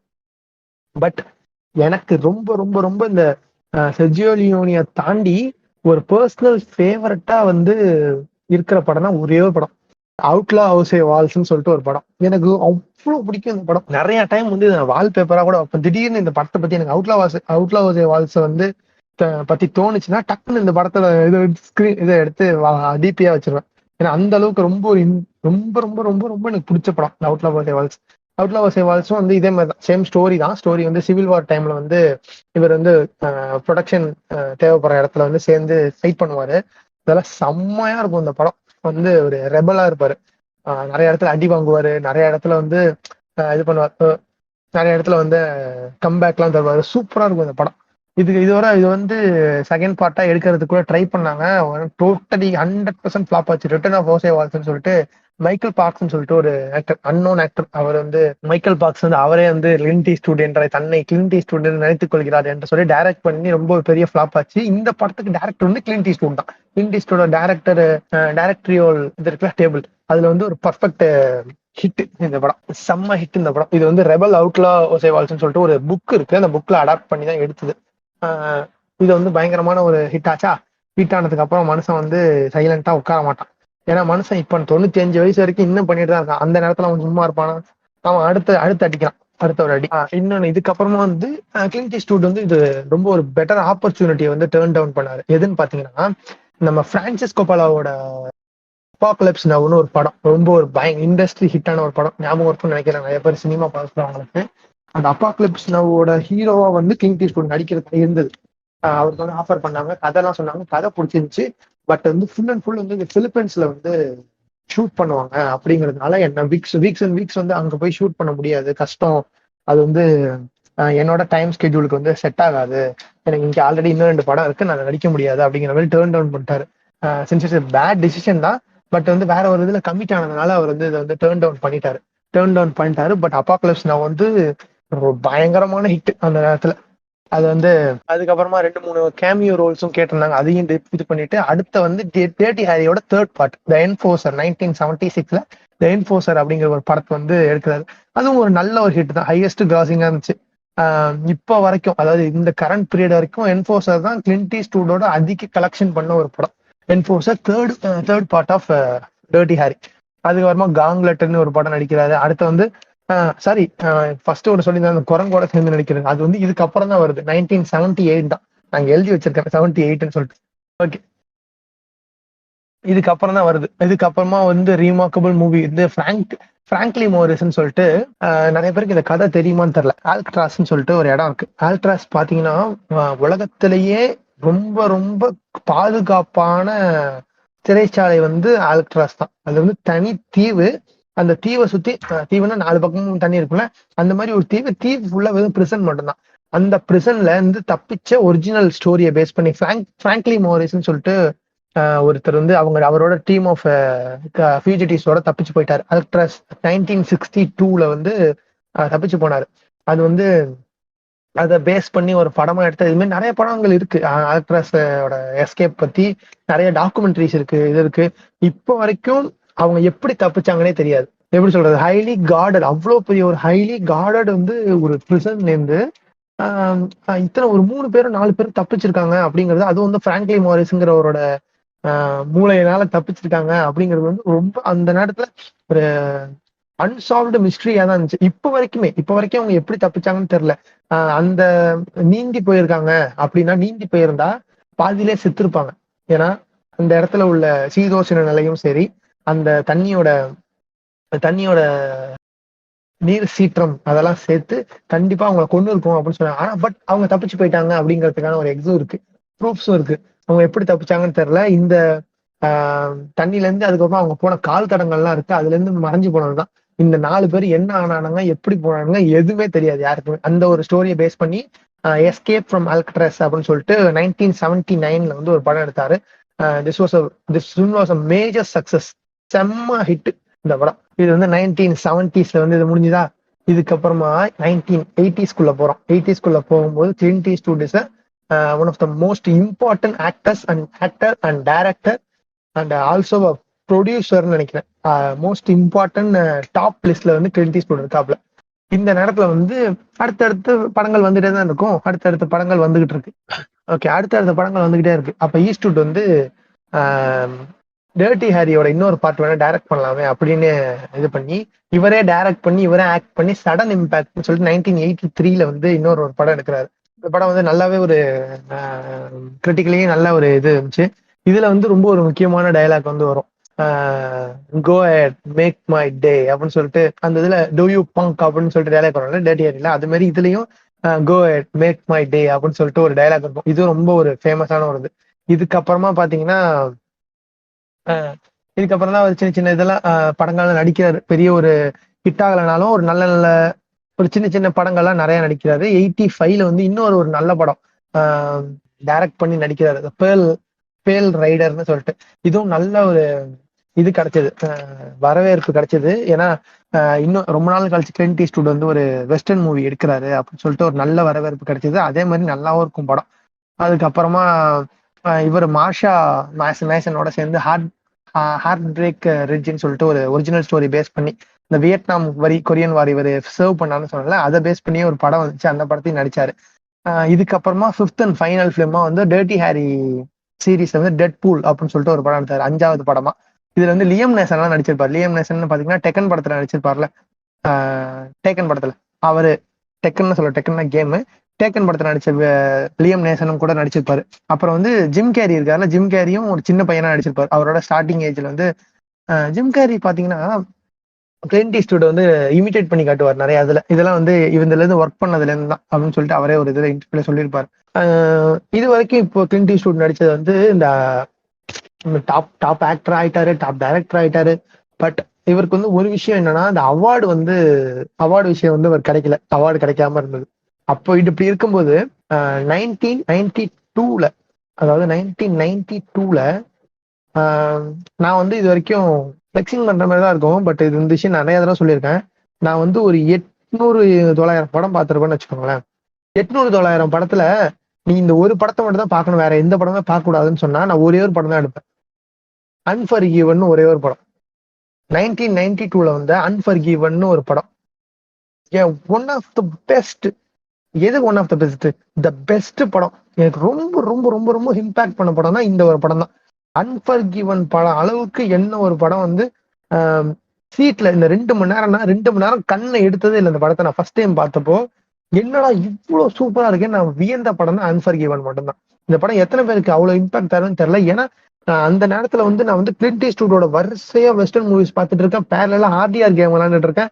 எனக்கு வந்து நான் பர்சனலா நான் வந்து அடாப்ட் பண்ணிட்டு இருக்கேன் வெஸ்டர்ன் கல்ச்சர். தானா கை போகுது, கன் இருக்கிற மாதிரி கை போகுது. நான் வந்து ப்ராப்ஸ் எல்லாம் வாங்கி வச்சிருந்தேன் அந்த டைம்ல, கன்னு, போஸ்டர்ஸ் அந்த மாதிரி எல்லாம் வாங்கி வச்சு அவ்வளோ ஒரு இதா இருந்துச்சு எனக்கு. அந்த பாக்குற மாதிரி ஒரு 3 இயர்ஸ் 4 இயர்ஸ் பேக்கு எனக்கு ரொம்ப அவ்வளோ ஒரு அட்மையர் பண்ணி ஒரு ஆளை நம்ம பார்க்க முடியுமா அப்படிங்கிறது வந்து அன்ஃபர்கிவன்ல தான் பார்த்தேன்.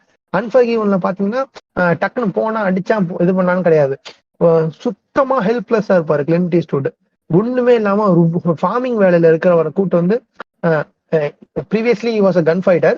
பட் இவர் ஃபார்மிங் வேலையில எல்லாத்தையும் விட்டு ரிட்டையர் ஆகி இருக்கும்போது இவர் ஒரு ரொம்ப ஒரு இதுல சுச்சுவேஷன்ல வந்து கூப்பிட்டு இவரை கிளின்ட் ஈஸ்ட்வுட் கேரக்டரை கூப்பிட்டு அந்த ஃபைட் பண்ணுவாரு. அப்போ வந்து பயங்கரமா அடிச்சு போட்டுருவாங்க, ஒண்ணுமே இல்லாம இருப்பாரு.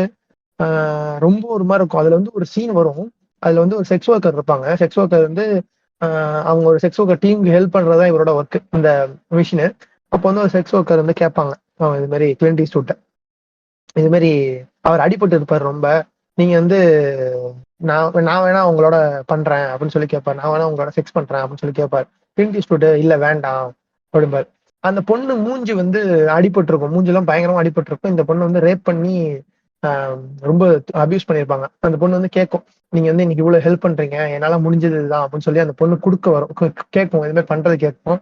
அப்ப கேட்கும்போது இவர் அடிபட்டு இவரும் வந்து ரொம்ப ஒரு சிக்கா இருப்பாரு, நான் வந்து சாக போறேன் அப்படிங்கிற மாதிரி நிலைமையில இருப்பாரு. அப்ப அந்த பொண்ணு கேட்கும், கேட்கறப்ப எனக்கு வேண்டாம்னு சொல்லியிருப்பாரு. அந்த பொண்ணு வந்து அந்த நேரத்துல என் மூஞ்சில இப்படி கேவலமா இருக்கிறதுனால கேக்குறீங்க, நான் வேணா வேற ஒரு பொண்ணை வந்து கூட்டு வரேன், வேற ஒரு பொண்ணு பிஸியா இருந்தாங்கன்னா நான் மூஞ்சில வந்து என் மூஞ்ச நீங்க பார்க்க வேண்டாம் அப்படின்னு சொல்லி கேட்போம். அந்த சீன்ல அவ்வளவு எமோஷனலா இருக்கும். கிளின்ட் ஈஸ்ட்வுட் வந்து ஒரு அழுகுற நிலைமையில போயிட்டு எனக்கு அதெல்லாம் வேண்டாம் அப்படிங்கிற மாதிரி ஒரு டைலாக் சொல்லி முடிப்பாரு. எனக்குலாம் அந்த சீன்ல கண்ணன் தாத்தாரே தண்ணி ஊற்றி அவ்வளவு சூப்பரா இருக்கும். கடைசி சீன்ல ரிவெஞ்ச் சீன்லாம் அவுட் ஆஃப் நோவர் வந்து ஒரு கோஸ்ட் மாதிரி வந்து நிப்பாரு கிளின்ட் ஈஸ்ட்வுட் அந்த கதவு கிட்ட. நம்ம எப்படி சொல்றது, அந்த சீன் வந்து நான் விவரிக்கவே முடியாத அளவுக்கு எனக்கு ரொம்ப ஒரு இம்பாக்ட் கொடுத்த ஒரு சீன்னா அதுதான். அந்த படத்தை நான் அந்த அந்த அன்ஃபர்கிவன் படம் வந்து 3 ஆஸ்கருக்கு நாமினேட் ஆச்சு. என்னன்னு பாத்தீங்கன்னா best picture, best director, best actor, அந்த 3 நாமினேட் ஆகி பெஸ்ட் பிக்சர், பெஸ்ட் டைரக்டர் 2 அவார்டுமே கிளின்ட் ஈஸ்ட்வுட் ஆஸ்கர் வாங்கினது. இந்த 1993 ஆஸ்கர்ஸ்ல வந்து ரொம்ப முக்கியமான படங்கள்லாம் வந்தப்போ கிளின்ட் ஈஸ்ட்வுட்டோட அன்ஃபர்கிவன் வந்து டைரக்டர், பிலிம் எடிட்டிங், பிக்சர் எல்லாத்துக்குமே நாமினேட் ஆகி வின்னும் பண்ணுச்சு. ஆக்டர் இதுல பண்ணல, ஆக்டர் இதுல யாரு வின் பண்ணாங்க ஞாபகம் இல்ல. அதுக்கப்புறமா he was one of the greatest directors அப்படிங்கிற ஒரு பேரோட இருந்தாப்ல கிளின்ட் ஈஸ்ட்வுட். இதுக்கப்புறம் நிறைய படங்கள் வந்து கேனஸ் பிலிம் ஃபெஸ்டிவல்ல எல்லாம் வந்து அவார்டு வாங்கினாரு. இந்த அன்ஃபர்கிவன் படத்துக்கு பாராட்டுக்கள் வராத இடமே இல்லை. அதுக்கப்புறமா ரொம்ப ரொம்ப ரொம்ப ஒரு சப்டிலான ஒரு படம், இதுல காஸ்பர்னு சொல்லிட்டு ஒரு பேய் படம் இருக்குல்ல, அந்த காஸ்பர் ஆவி மாரி வரும்ல, அதுல வந்து ஒரு கேமியோ எல்லாம் பண்ணிருப்பாரு. கிளின்ட் ஈஸ்ட்வுட்டாவே வந்து கேமியோ பண்ணிருப்பாரு. அதெல்லாம் நல்லா ஃபன்னா இருக்கும். அதுக்கப்புறமா வந்து இவரு ரொம்ப ஒரு இந்த மாதிரி ரொமான்டிக் ஜேர்னர்ல வந்து ஒரு படம் எடுத்தது இல்லை. பிரிட்ஜ் ஆஃப் மேடிசன் கண்ட்ரி அப்படின்னு சொல்லிட்டு 1995ல வந்து ஒரு நாவல் பேஸ் பண்ணி, ராபர்ட் ஜேம்ஸ் வேலரோட நாவல் பேஸ் பண்ணி ஒரு படம் வந்து எடுத்தாரு. இது மாதிரி ஒரு போட்டோகிராஃபரா இருப்பாரு, ஒரு அஃபேர் வச்சிருப்பாரு இட்டாலியன் உமனோட.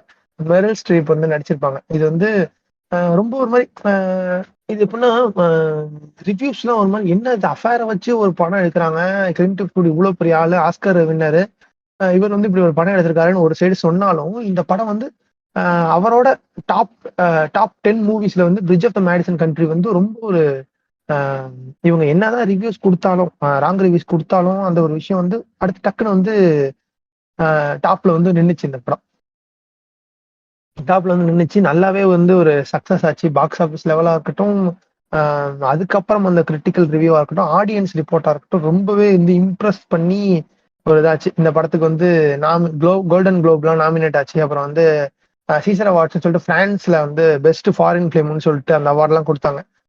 அப்புறம் வந்து மெரல் ஸ்ட்ரீப் வந்து இதுக்கு இந்த ஆக்டிங்காக அகாடமி அவார்ட்லயும் கோல்டன் குளோப் ரெண்டுத்துலயும், அது ஆஸ்கர்ஸ்லயும் கோல்டன் குளோப் ரெண்டுத்துலயுமே நாமினேட் ஆனாங்க.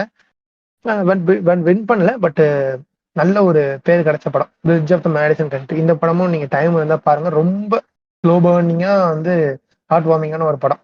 இதுக்கப்புறமா வந்து 2-3 படங்கள், ஒரு பொலிட்டிக்கல் த்ரில்லர் ஒன்று நடிச்சிருப்பாரு, அது பேர் வந்து அப்சல்யூட் பவர் 1997, நாட் ராங், 1997. அதுக்கப்புறமா வந்து 99ல வந்து ட்ரூ கிரைம்னு சொல்லிட்டு ஒரு படம் நடிச்சிருப்பாரு, ஒரு ஜேர்னலிஸ்டா ஒரு படம் நடிச்சிருப்பாரு. அப்புறம் வந்து அப்படியே டக்கு டக்கு டக்குன்னு போனோம்னா ஸ்பேஸ் கவுபாய்ஸ், பிளட் ஒர்க்கு, அந்த மாதிரி படங்கள்லாம் இருக்கும். ஒரு ஆக்ஷன் மூவி அந்த மாதிரி தான் இருக்கும். ஸ்பேஸ் கவுபாய், பிளட் ஒர்க்கு, இதுக்கப்புறமா நான் சொன்னல ஒரு படம், இது மிஸ்ட்ரி ஜேர்னருக்குள்ள வந்து, மிஸ்ட்ரி த்ரில்லர் ஜேர்னருக்குள்ள வந்து கிளின்ட் ஈஸ்ட்வுட் உள்ள வந்தது வந்து ஆக்டரா இல்ல டைரக்டரா உள்ள வந்தாரு. 2003ல மிஸ்டிக் ரிவர்னு சொல்லி ஒரு ஃபென்டாஸ்டிக் கேஸ்ட வச்சு ஒரு படம் எடுத்தார். கேஸ்ட்னா நம்ம கேஸ்ட் இல்ல, இது வந்து ஆக்டர்ஸ் வச்சு ஒரு ஒரு ஆக்டர்ஸை வச்சு ஒரு செக்ஸுவல் அபியூஸ் அந்த இதெல்லாம் பேஸ் பண்ணி ஒரு mystery thriller. Sean Penn, Kevin Bacon, Tim Robbins அவங்க எல்லாம் வச்சு ஒரு படம் எடுத்தாரு. இந்த படத்துக்கும் வந்து ஆஸ்கர் வாங்கினாங்க.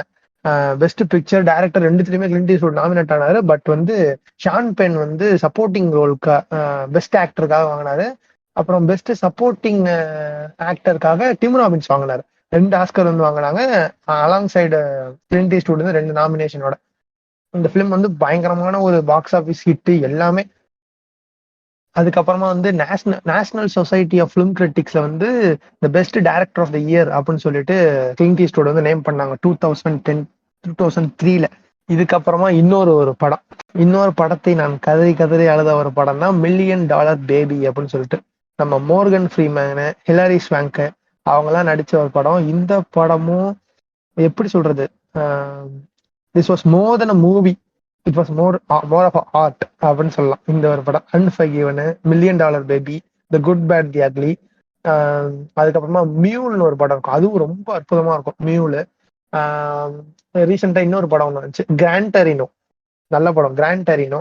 அந்த மாதிரி படங்கள், அவுட்லா ஆஃப் வால்ஸ், பேல் ரைடரு, அந்த ஹைப்ளைன் ட்ரிஃப்டர், அந்த படம்லாம் வந்து எனக்கு கிளின்ட் ஈஸ்ட்வுட்டோட இதுல வந்து ரொம்ப எனக்கு பிடிச்ச படம். எனக்கு ரொம்ப ரொம்ப ரொம்ப பிடிச்ச படம் அந்த படம்லாம். அது வந்து மில்லியன் டாலர் பேபியும் வந்து நான் இதை வச்சு நான் ஒரு சீன் கூட ரிவீல் பண்ணல, வந்து பேஸ் மட்டும் சொல்லிடுறேன்.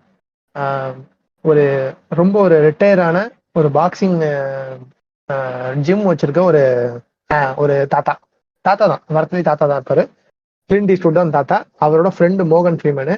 அந்த இடத்துல ஆண்கள் ஆதிக்கம் அதிகம் இருந்த டைம்ல, பாக்ஸிங் மேட்சஸ்ல ஆண்கள் ஆதிக்கம் அதிகம் இருந்த டைம்ல ஹிலாரி ஸ்வாங்க்னு சொல்லிட்டு அந்த ஆக்ட்ரஸ் வந்து, அவங்க அதோட நேம் வந்து ஞாபகம் இல்லை, பட் அவங்க வந்து ட்ரைனிங்காக வருவாங்க. அப்போ வந்து கிளின்ட் ஈஸ்ட்வுட் வந்து அவங்களை ட்ரெயின் பண்ணுவார். ட்ரெயின் பண்ணி வின் பண்றாரா வின் பண்ணாரா நீங்க பாத்துக்கோங்க. அவர் ட்ரெயின் பண்ணுவார் அந்த பொண்ணை ட்ரெயின் பண்றதுக்கு அந்த பொண்ணு எவ்வளவு கஷ்டப்படும். அது ட்ரெயின் பண்றப்போ கிளின்ட் ஈஸ்ட்வுட் எவ்வளவு கஷ்டப்படுவாரு. ட்ரெயின் பண்ணி முடிச்சதுக்கு அப்புறம் அவங்க எவ்வளவு கஷ்டப்படுவாங்க. மோர்கன் ஃப்ரீமேன் சைட்ல நிக்கிற அவர் வந்து எவ்வளவு அற்புதமா அந்த மெயின் லீட் 2 பேர் இருக்கும்போது உள்ள வந்து அவர் பிளே பண்ணுவார் அப்படிங்கறத மில்லியன் டாலர் பேபில தான் நான் பார்த்தேன். ஒரு சப்போர்ட்டிங் ரோலு, அதாவது மெயினா 2 பேர் இருக்காங்க. மெயினா இருக்கிற ஆக்டர் வந்து கிளின்ட் ஈஸ்ட்வுட்னா, அவரோட சப்போர்ட்டிங் ரோல் வந்து ஹிலாரி ஸ்வாங்க். ஹிலாரி ஸ்வாங்க்கு சப்போர்ட்டிங் இன்னொரு சப்போர்ட்டிங் ரோலா மோர்கன் ஃப்ரீமேன் எப்படி ஸ்கோர் பண்ண முடியுமோ அந்த மாதிரி பண்ணிருப்பான் மனுஷன். வேற மாதிரி இருப்பான் அவன். என்ன நடிப்புல அவன் நடிப்பு அவ்வளோ இதாகி, அவன் அவ்வளோ அந்த நடிப்புனால அவனுக்கு ஆஸ்கரே கிடைச்சது. ஹிலாரி ஸ்வாங்குக்கும் ஒரு ஆஸ்கர் கிடைச்சது. இவரு கிளின்ட் ஈஸ்ட்வுட் 2 ஆஸ்கர் வாங்கினாரு அந்த படத்துக்கு. மொத்தமா அந்த படத்துக்கு வின் பண்ணது 4 ஆஸ்கர் அந்த இயர்ல. நோட் பண்ண வேண்டிய விஷயம் என்னன்னா, இந்த படம் எடுக்கும் போது கிளின்ட் ஈஸ்ட்வுட்க்கு 74 வயசு. 74 வயசுல வந்து மனுஷன் அவனோட படத்துக்கு 4 ஆஸ்கர் வாங்கி கொடுத்துருக்கான். அந்த அளவு ஒரு படம். அதுக்கப்புறமா கோல்டன் குளோப்லயும் ஒரு அவார்டு கிடைச்சதுன்னு நினைக்கிறேன். அந்த மாதிரி அவார்ட்ஸ் எல்லாம் கிடைச்சது. அதுக்கப்புறமா மாஸ்டர் பீஸ் அப்படின்னு சொல்லிட்டு இந்த படத்தை வந்து கொண்டாடினாங்க. அதுக்கப்புறமா இன்னொரு ஒரு வார் மூவி, வேர்ல்டு வார் 2 பேஸ் பண்ணி பேட்டில் ஆஃப் 2 ஈமா அப்படின்னு சொல்லிட்டு ஒரு படம் எடுத்தாரு. அதுவும் நல்ல ஒரு சக்சஸ் கிடைச்சது. 2 ஈமாவும் வந்து ஆஸ்கர் ஆஸ்கர் வின் பண்ணதான், ஆஸ்கர் நாமினேட் பண்ண படம் தான் 2007ல. 2007 வந்துட்டோமா. இப்போ வந்து 2008ல நம்ம ஏஞ்சலினா ஜோலியை வச்சு சாங்லிங் அப்படின்னு சொல்லிட்டு ஒரு படம். இது வந்து ஒரு ரியல் லைஃப் ஈவெண்ட்டை பேஸ் பண்ண படம் தான். 1928ல பேஸ் பண்ண ஒரு இது. அதுக்கப்புறமா ஒரு ஒரு பிரேக் எடுத்துட்டு ஒரு ஒரு 4 வருஷம் பிரேக் எடுத்துக்கிட்டு கிராண்ட் டெரினோ அப்படின்னு சொல்லிட்டு இவர் 2008ல வந்து ஒரு படம் நடிக்கிறாப்புல. கிராண்ட் டெரினோ மூவி நீங்க பாத்தீங்கன்னா, இவர் வந்து ஒரு ரிட்டையர்டு ஆபீசரா இருப்பாரு. இவரோட அந்த அந்த ஏஜ்லயும் அந்த டர்ட்டி ஹேரியில உள்ளது, இந்த மேன் வித் நோ நேம்ங்கிற இதுல உள்ளது, அதெல்லாம் வந்து அந்த கரிஷ்மாவை வந்து அப்படியே கொண்டு வந்திருப்பாரு இந்த படத்துல. இதுவும் வந்து ஒரு இண்டஸ்ட்ரி ஹிட்டு. ரொம்பவே பயங்கரமா இருக்கும் இந்த படம். இதுக்கப்புறம் இன்வெக்டியஸ்னு ஒரு படம், மோர்கன் ஃப்ரீமன், மறுபடியும் மோர்கன் ஃப்ரீமனு, நெல்சன் மண்டேலாவா வந்து மோர்கன் ஃப்ரீமன் நடிச்சிருப்பாரு. அப்புறம் மேட் டேமன் வந்து இந்த ரக்பி டீம் கேப்டன், பிராங்கோஸ் பியோனர்னு நினைக்கிறேன் அவர் பேரு. பிரான்சிஸ் பியானார்னு நினைக்கிறேன்.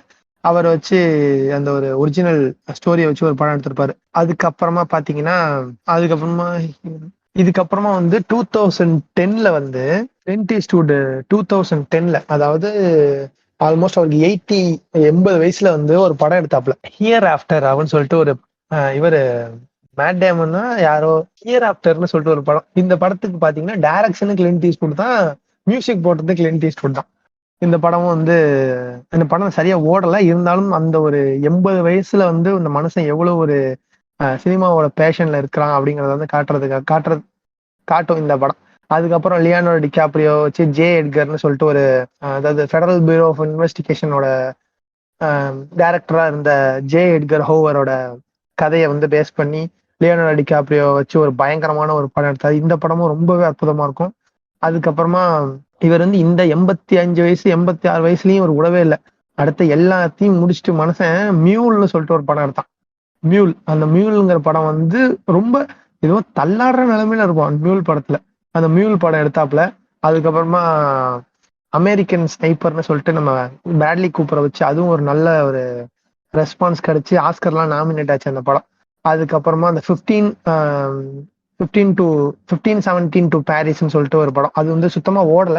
பட் இருந்தாலும் 1517 டு பாரிஸ்ன்னு சொல்லிட்டு ஒரு படம் டைரக்ட் பண்ணாரு. அதுக்கப்புறமா தான் மியூல் 2018ல டிசம்பர் 2018ல மியூல் அப்படின்னு சொல்லிட்டு ஒரு படம் எடுத்தாரு. இது எப்படின்னா ட்ரக் மியூலா இருப்பாரு படத்துல. ட்ரக் மியூலா இருப்பாரு. இதுல வந்து விளாடி கூப்பர் தான் நடிச்சிருப்பாரு நினைக்கிறேன். அவர் தான் வந்து ஒரு போலீஸா நடிச்சிருப்பாரு. அதுக்கப்புறமா இதுல வந்து ரொம்ப ஒரு வயசான ஒரு ஆளா 80 வயசு, இவருக்கு 80 வயசுனா 80 வயசாவே நடிச்சிருப்பாரு இந்த படத்துல. அது நல்லா இருக்கும். அதுக்கப்புறமா ரிச்சர்ட் ஜுவல்னு சொல்லிட்டு ஒரு ரியல் லைஃப் ஸ்டோரி. அது வந்து என்னன்னு பாத்தீங்கன்னா இந்த 2096ல வந்து ஒலிம்பிக்ஸ்ல வந்து பாம் வச்சதுக்கு வந்து ராங்லி அக்யூஸ்ட் ஆன ரிச்சர்ட் ஜுவல்லோட கதையை வந்து டைரக்ட் பண்ணி ப்ரொடியூஸ் பண்ணி அந்த படமும் நல்ல ஒரு ஹிட் ஆச்சு அந்த நேரத்துல. அதுக்கப்புறமா வந்து 2020ஸ்ல வந்தாப்ல. 2020ல வந்து கிளின்ட் ஈஸ்ட்வுட் வந்து படம் டைரக்ட் பண்ண போறாரு அப்படின்னு சொல்லிட்டு ஒரு இது வந்துச்சு. கிளின்ட் ஈஸ்ட்வுட் வந்து அவரோட ஃபைனல் ஃபிலிம் வந்து டைரக்ட் பண்ணுவாரு அப்படின்னு சொல்லிட்டு ஒரு இது வந்துச்சு. அவரோட கடைசி பிலிமா, அவரோட ஐகானிக் கடைசி பிலிமா இருக்கும் அப்படின்னு சொல்லிட்டு 91 வயசுல கெட் திஸ் 91 இயர்ஸ்ல, அதாவது அவரோட 91வது வயசுல இந்த மனுஷன் நடிச்சு டைரக்ட் பண்ண படம் தான் கிரைமேச்சோ. கிரைமேச்சோ சுத்தமா ரிவ்யூ வரல. ரிவ்யூ வந்து ஒஸ்ட் ரிவ்யூ வந்து 5.1 தான் ஐஎம்டிபில ரேட்டிங் வந்துச்சு. Still his passion for cinema வந்து அவுட் ஆஃப் த வேர்ல்டு அப்படின்னு சொல்லலாம். ஏன்னா அவ்வளோ அதான் இருக்கும், அப்படி இது பண்ணியிருப்பான் அந்த வயசுலயும். அந்த மியூல் படத்துல 2018ல அந்த ஒரு ஃபேஷியல் எக்ஸ்பிரஷன்ஸ், அது பாத்தீங்கன்னா அந்த மில்லி எப்படி இருக்கும்னா அன்ஃபர்கிவன்ல இருந்த அதே ஒரு இது வந்து இந்த கிரைமேட்சோடய கொடுத்துருப்பாரு. கிரைமேட்சோ வந்து அவ்வளவு பெரிய படம் இல்லை, கிரிட்டிக்கலி ரொம்ப ஒரு ஒஸ்ட் ரிவ்யூ கொடுத்த ஒரு படம் தான். கமர்ஷியலாவும் செம்மையா ஃபெயில் ஆச்சு, ஃபிளாப் ஆன படம் தான். பட் நீங்க அதை நோட் பண்ணீங்கன்னா இது ஒரு ஃபன்னியான விஷயம் தான். 91 வயசுல அவன் எப்படி அவரே நடிச்சு நான் டைரக்ட் பண்றேன் அப்படிங்கிற மாதிரி ஒரு பேஷன், சினிமா மேல அவருக்கு ஒரு அன்பு இருக்குன்னா அவர் எவ்வளவு ஒரு இது வச்சிருப்பாரு அந்த சினிமா மேல அப்படிங்கிறது வந்து தெரியுதுல்ல. 91 வயசுலயும் 91 வயசுலயும் அந்த சினிமா மேல அவருக்கு அவ்வளவு ஒரு பற்றுதல் இருக்குன்னா அது எவ்வளவு ஒரு வியக்கத்தக்க விஷயம் அப்படிங்கறத நம்ம வந்து நோட் பண்ண வேண்டியதுதான். இதுதான் வந்து அவரோட கடைசி பிலிம். எல்லாம் முடிஞ்சிருச்சுங்க, எல்லாம் முடிஞ்சிருச்சு. அவெல்லாம் கிளின்ட் ஈஸ்ட்வுட் கடைசி படம் வந்து ஃபெயில் ஆயிடுச்சு அப்படின்னு சொல்லிட்டாங்க. கடைசியா என்ன பண்றாரு, ஏப்ரல் 2023, அதாவது திஸ் இயர் ஏப்ரல் 2023ல ஜூரோர் நம்பர் 2 அப்படின்னு சொல்லிட்டு ஒரு படத்தை நான் டைரக்ட் பண்ண போறேன் அப்படின்னு சொல்றாரு. கிளின்ட் ஈஸ்ட்வுட் வந்து ஜூரோர் நம்பர் 2, அதாவது இவரோட 93 வயசுல 91ல ஒரு படம் கிளைமேக்ஸ் எடுத்தாரு. இப்ப 93 வயசுல நம்ம கிளின்ட் ஈஸ்ட்வுட் ஜூரோர் நம்பர் 2ன்னு சொல்லிட்டு ஒரு படத்தை ஜானத்தன் ஆப்ரஹாம்ஸ் வந்து ஸ்கிரீன் பிளே எழுதி இவர் டைரக்ட் பண்ண போறதா, இதுதான் இவரோட ஃபைனல் பிலிம் அப்படின்னு சொல்லிட்டு. இதுலயும் பர்ஃபெக்ட் கேஸ்ட், நிக்கோலஸ் சால்ட், டானி கொலாட்டி, இவங்க எல்லாரும் போட்டு இது பண்ணிட்டாங்க. ஃபிலிமிங் வந்து ஃபிலிம் ப்ரொடக்ஷன் எல்லாமே ஸ்டார்ட் ஆயிடுச்சு 2023 ஜூன்ல. எல்லாம் ஸ்டார்ட் பண்ணிட்டு இப்ப படம் வந்து வார்னர் ப்ரோஸ் டிஸ்ட்ரிபியூட் பண்ணி அந்த படம் ப்ரொடியூஸ் பண்ணி இது டைரக்ட் பண்ணிட்டு இருக்காங்க. இதுதான் வந்து கிளின்ட் ஈஸ்ட்வுடோட வாழ்க்கை வரலாறு அப்படின்னு சொல்லலாம் நம்ம. அவரோட ஸ்டார்ட் ஆஃப் சினிமாவில இருந்து இது வந்து அவரோட இது வரைக்கும், இப்ப கரண்ட் வரைக்கும். ஓகேவா, இதுதான் வந்து ஷார்ட்லி சம்மரைஸ்டு கிளின்ட் ஈஸ்ட்வுடோட ஸ்டோரி. ஓகே, இந்த நேரத்துல நம்ம கிளின்ட் ஈஸ்ட்வுட் பத்தி பேசும்போது நான் வந்து ஃபர்ஸ்ட் சில விஷயம் சொல்லியிருப்பேன். இந்த மாதிரி ஓல்டு மூவிஸ்லாம் வந்து நான் நிறைய பார்ப்பேன், நிறைய பேருக்கு தெரியும். இந்த மாதிரி இந்த பழைய இதுக்குள்ள கல்ச்சருக்குள்ள போனேன் அப்படிங்கிறப்போ அந்த டைம்ல இந்த விஷயம் வந்து நான் பேசணும் என்னன்னு தெரியல. பழைய பாட்காஸ்ட் எல்லாம் ஒய்வி லவ் சினிமாலாம் பேசணும்னு தெரியல. பட் இது ஒரு நல்ல டைமா இருக்கும்னு நினைக்கிறேன். கரெக்டான ஆப்டபிள் டைம், ஆப்ட் டைம் ஃபர்ஸ்ட், ஆப்டான டைம் இந்த நேரத்துல தான் பேசுறது. ஏன்னா பாத்தீங்கன்னா பழைய படங்கள்லாம் வந்து நிறைய நீங்க பாருங்க. ஓல்டு மூவிஸ், நியூ மூவிஸ்ல நீங்க எக்ஸ்ப்ளோர் பண்றதை விட ஓல்டு மூவிஸ், அதாவது நான் மறுபடியும் சொல்றேன், ஒரு இதுல சொல்லியிருப்பேன், இன்னொரு பாட்காஸ்ட்ல 1930s வந்த இன்விசிபிள் மேன் படத்துல ஸ்டார்ட் பண்ணுங்க. படம் அவ்வளவு நல்லா இருக்காதுதான், ஐ அக்ரி. பட் அந்த படத்துல ஸ்டார்ட் பண்ணி நீங்க எக்ஸ்ப்ளோர் பண்ண ஆரம்பிச்சீங்கன்னா அதுக்குள்ள நிறைய ஜெம்ஸ் இருக்கு உள்ளார. நிறைய ஜெம்ஸ் இருக்கு, நிறைய மாஸ்டர் பீசஸ் இருக்கு உள்ளார. ஃபார் எக்ஸாம்பிள் காசபிளாங்கா, ரெபக்கா அப்படின்னு சொல்லிட்டு இந்த ஆல்ஃபிரட் ஹிச்காக் மூவிஸ் எல்லாம் நிறைய இருக்கு. சைக்கோ, அதெல்லாம் சைக்கோ வந்து 1960, ஓகே சாரி. அந்த மாதிரி நிறைய படங்கள் வந்து உள்ள ஒளிஞ்சிருக்குது உங்களுக்கு. நீங்க உங்களுக்கு என்ன படம் பாக்குறதுன்னு தெரியலன்னா ஜஸ்ட் டிஎம் மீ, என்ன படம் வந்து ஓல்டு மூவிஸ் பார்க்கலாம் அப்படின்னு சொல்லிட்டு கேளுங்க, நான் சொல்றேன். ஓல்டு மூவிஸ் எக்ஸ்ப்ளோர் பண்ணுங்க, ஓல்டு மூவிஸ் எல்லாம் நிறைய பாருங்க. அப்படி பார்க்கும்போதுதான் உங்களுக்கு வந்து அந்த டைம்லயே இவ்வளவு அற்புதமான படங்கள்லாம் வந்திருக்கா அப்படிங்கறத வந்து ஒரு தனி வேர்ல்டு வந்து நீங்க எக்ஸ்ப்ளோர் பண்ணலாம் அந்த நேரத்துல ஓல்டு மூவிஸ் பாத்தீங்கன்னா. அது மாதிரி கிளின்ட் ஈஸ்ட்வுட் படத்தையும் கண்டிப்பா பாருங்க. நான் இந்த லிஸ்ட்டை வந்து டிஸ்கிரிப்ஷன்ல வரிசையா கொடுத்துட்றேன், என்னென்ன படம் நீங்க பார்க்கணும் அப்படின்னு சொல்லிட்டு. மஸ்ட் வாட்ச் கிளின்ட் ஈஸ்ட்வுட் மூவிஸ்ன்னு சொல்லிட்டு நான் டிஸ்கிரிப்ஷன்ல போடுறேன். முடிஞ்சுதுன்னா இன்ஸ்டாகிராம்ல கூட போஸ்ட் பண்றேன், இந்த எபிசோடு வர டைம்ல ஸ்டோரியாவும் போஸ்டாகவும் இது பண்றேன். அதோட சேர்த்து வெஸ்டர்ன் ஜேனருக்கு வந்து சப்போர்ட் பண்ணுங்க. நிறைய பேர் வந்து இந்த வெஸ்டர்ன் ஜேர்னல் மூவிஸ்லாம் நிறைய பாருங்க, அந்த கல்ச்சர்ஸ் எல்லாம் பாருங்க. ஜான் வைன் மூவிஸ் பாருங்க. இவரு இருப்பாரு, கெவின் ஸ்டீவர்ட் நினைக்கிறேன், பேர் தப்பா சொல்றாங்களா என்னன்னு தெரியல. அவர் மூவிஸும் வந்து நல்லா இருக்கும். அந்த மாதிரி படங்கள்லாம் பார்த்து நிறைய சப்போர்ட் பண்ணுங்க. நம்ம இதுல கூடிய சீக்கிரம் ஒரு வெஸ்டர்ன் மூவி வரும் அப்படின்னு சொல்லிட்டு நானும் எதிர்பார்த்து கொண்டு இருக்கிறேன். அதுதான். இப்ப நான் கடைசியா வந்து ஒரு லிஸ்டா சொல்லிடுறேன். நான் அந்த லிஸ்ட் போடுறேன்னு சொன்னல, அந்த லிஸ்ட்டை நான் சொல்லிடுறேன். நான் வரிசையா ஒன்னொன்னு சொல்றேன். ஃபர்ஸ்ட் அண்ட் ஃபோர்மோஸ்ட் வந்து அன்ஃபர்கிவன் பாருங்க. $1,000,000 பேபி, முடிஞ்சதுன்னா கூட நோட் பண்ணுங்க, இல்லைன்னா நான் இதுல போடுறேன். $1,000,000 baby, outlaw Wales, good bad the ugly, fistful of dollars, a few dollars more, pale rider, outlaw Wales, high plain drifter, hang em high, beguiled, mule, grand Torino, cry macho கண்டிப்பா பாருங்க. ஏன்னா அவங்க நான் சொன்ன மாதிரி கிளின்ட் ஈஸ்ட்வுட்டோட சினிமா பேஷன் நம்மளுக்கு வந்து புரியறதுக்காக அதை சொல்றேன். அடுத்து பாத்தீங்கன்னா வேர் ஈகிள்ஸ் டேர். இதான் இந்த 10 படம். இந்த 10 படத்தை நீங்க முக்கியமா பாருங்க கிளின்ட் ஈஸ்ட்வுட்டோட உலகத்துக்குள்ள வரத்துக்கு. இதுதான் வந்து இந்த எபிசோட்ல நான் வந்து சொல்லணும்னு நினைச்சது. ஒரு 40 மினிட்ஸ் பேசியிருப்பேன்னு நினைக்கிறேன். அன்கட்டா தான் நான் போட போறேன். நான் வந்து கட் பண்ண விருப்பம் இல்லை, எனக்கு கட் பண்ண அலுப்பாவும் இருக்குன்னு சொல்லலாம். கட் பண்ண விருப்பம் இல்லை. நான் வந்து இந்த எபிசோட் அப்படியே போடுறேன். பிடிச்சிருந்ததுன்னா இந்த மாதிரி எபிசோட் அடுத்தடுத்து வரணும்னு நினைச்சீங்கன்னா சொல்லுங்க. கண்டிப்பா இந்த மாதிரி எபிசோட் வரும், பட் சோலோவா வராது. இந்த சீரீஸ்க்கு வந்து நான் ஒரு புதுசா பேர் வச்சிருக்கேன், ஐடில் பார்ட் 1 கிளின்ட் ஈஸ்ட்வுட்டா தான் வரப்போகுது. நெக்ஸ்ட் வந்து ஐடில்ல வந்து நம்ம மீட் பண்ணலாம். நானும் டாக்குமெண்ட்ரி மோஸ்ட்லி பேசுவோம். Next idle episode will be Eminem and weekend. அந்த எபிசோடு தான் அடுத்து வரும். எபிசோட் பிடிச்சிருந்ததுன்னா ரேட்டிங் கொடுங்க, கமெண்ட்ஸ் ஸ்பாட்டிஃபைல கமெண்ட்ஸ் பண்ணுங்க. அவ்வளவுதான். It's all yours. Clint Eastwood மூவிஸ்லாம் பாருங்க, ஓல்டு மூவிஸ்லாம் பாருங்க. இதுதான் என்னோட இறுதி கருத்தாகவும் இருக்கும். நான் இப்போ எப்படி ஃபர்ஸ்ட் கிளின்ட் ஈஸ்ட்வுட் என்கிட்ட இன்ட்ரடியூஸ் ஆனதுலேருந்து, அவரோட வெஸ்டர்ன் மூவிஸ்ல இன்ட்ரடியூஸ் ஆனதுலேருந்து, அவரோட early life to current period, இப்போ அவர் புதுசா வரப்போற படம் வரைக்கும் நான் வந்து முடிஞ்ச அளவுக்கு டிஸ்கஸ் பண்ணியிருப்பேன், போர் அடிக்காம டிஸ்கஸ் பண்ணியிருப்பேன் அப்படின்னு நான் நம்புறேன். பிடிச்சிருந்துச்சுன்னா உங்களோட கருத்துக்களை சொல்லுங்க. தப்பான எதிர்கருத்துக்கள் இருந்தாலும் கண்டிப்பாக சொல்லலாம். தப்பா சொல்லியிருந்தேன்னா கண்டிப்பா திருத்துங்க, நானும் திருத்திக்கிறேன். Thank you listeners for all your support. Signing off author மோகன். நன்றி, பாய். நெக்ஸ்ட் எபிசோட்ல சந்திக்கலாம். இந்த எபிசோட் வந்து நான் எப்ப பண்றேன்னு சொல்லிடுறேன். August 13 பண்றேன். August 13 உங்களுக்கு வரலாம், இல்ல அடுத்த வாரம் கூட வரலாம். ஓகே, நன்றிங்க, பாய். கேட்டவங்க எல்லாரும் கண்டிப்பா ரேட்டிங் பண்ணுங்க. நன்றி.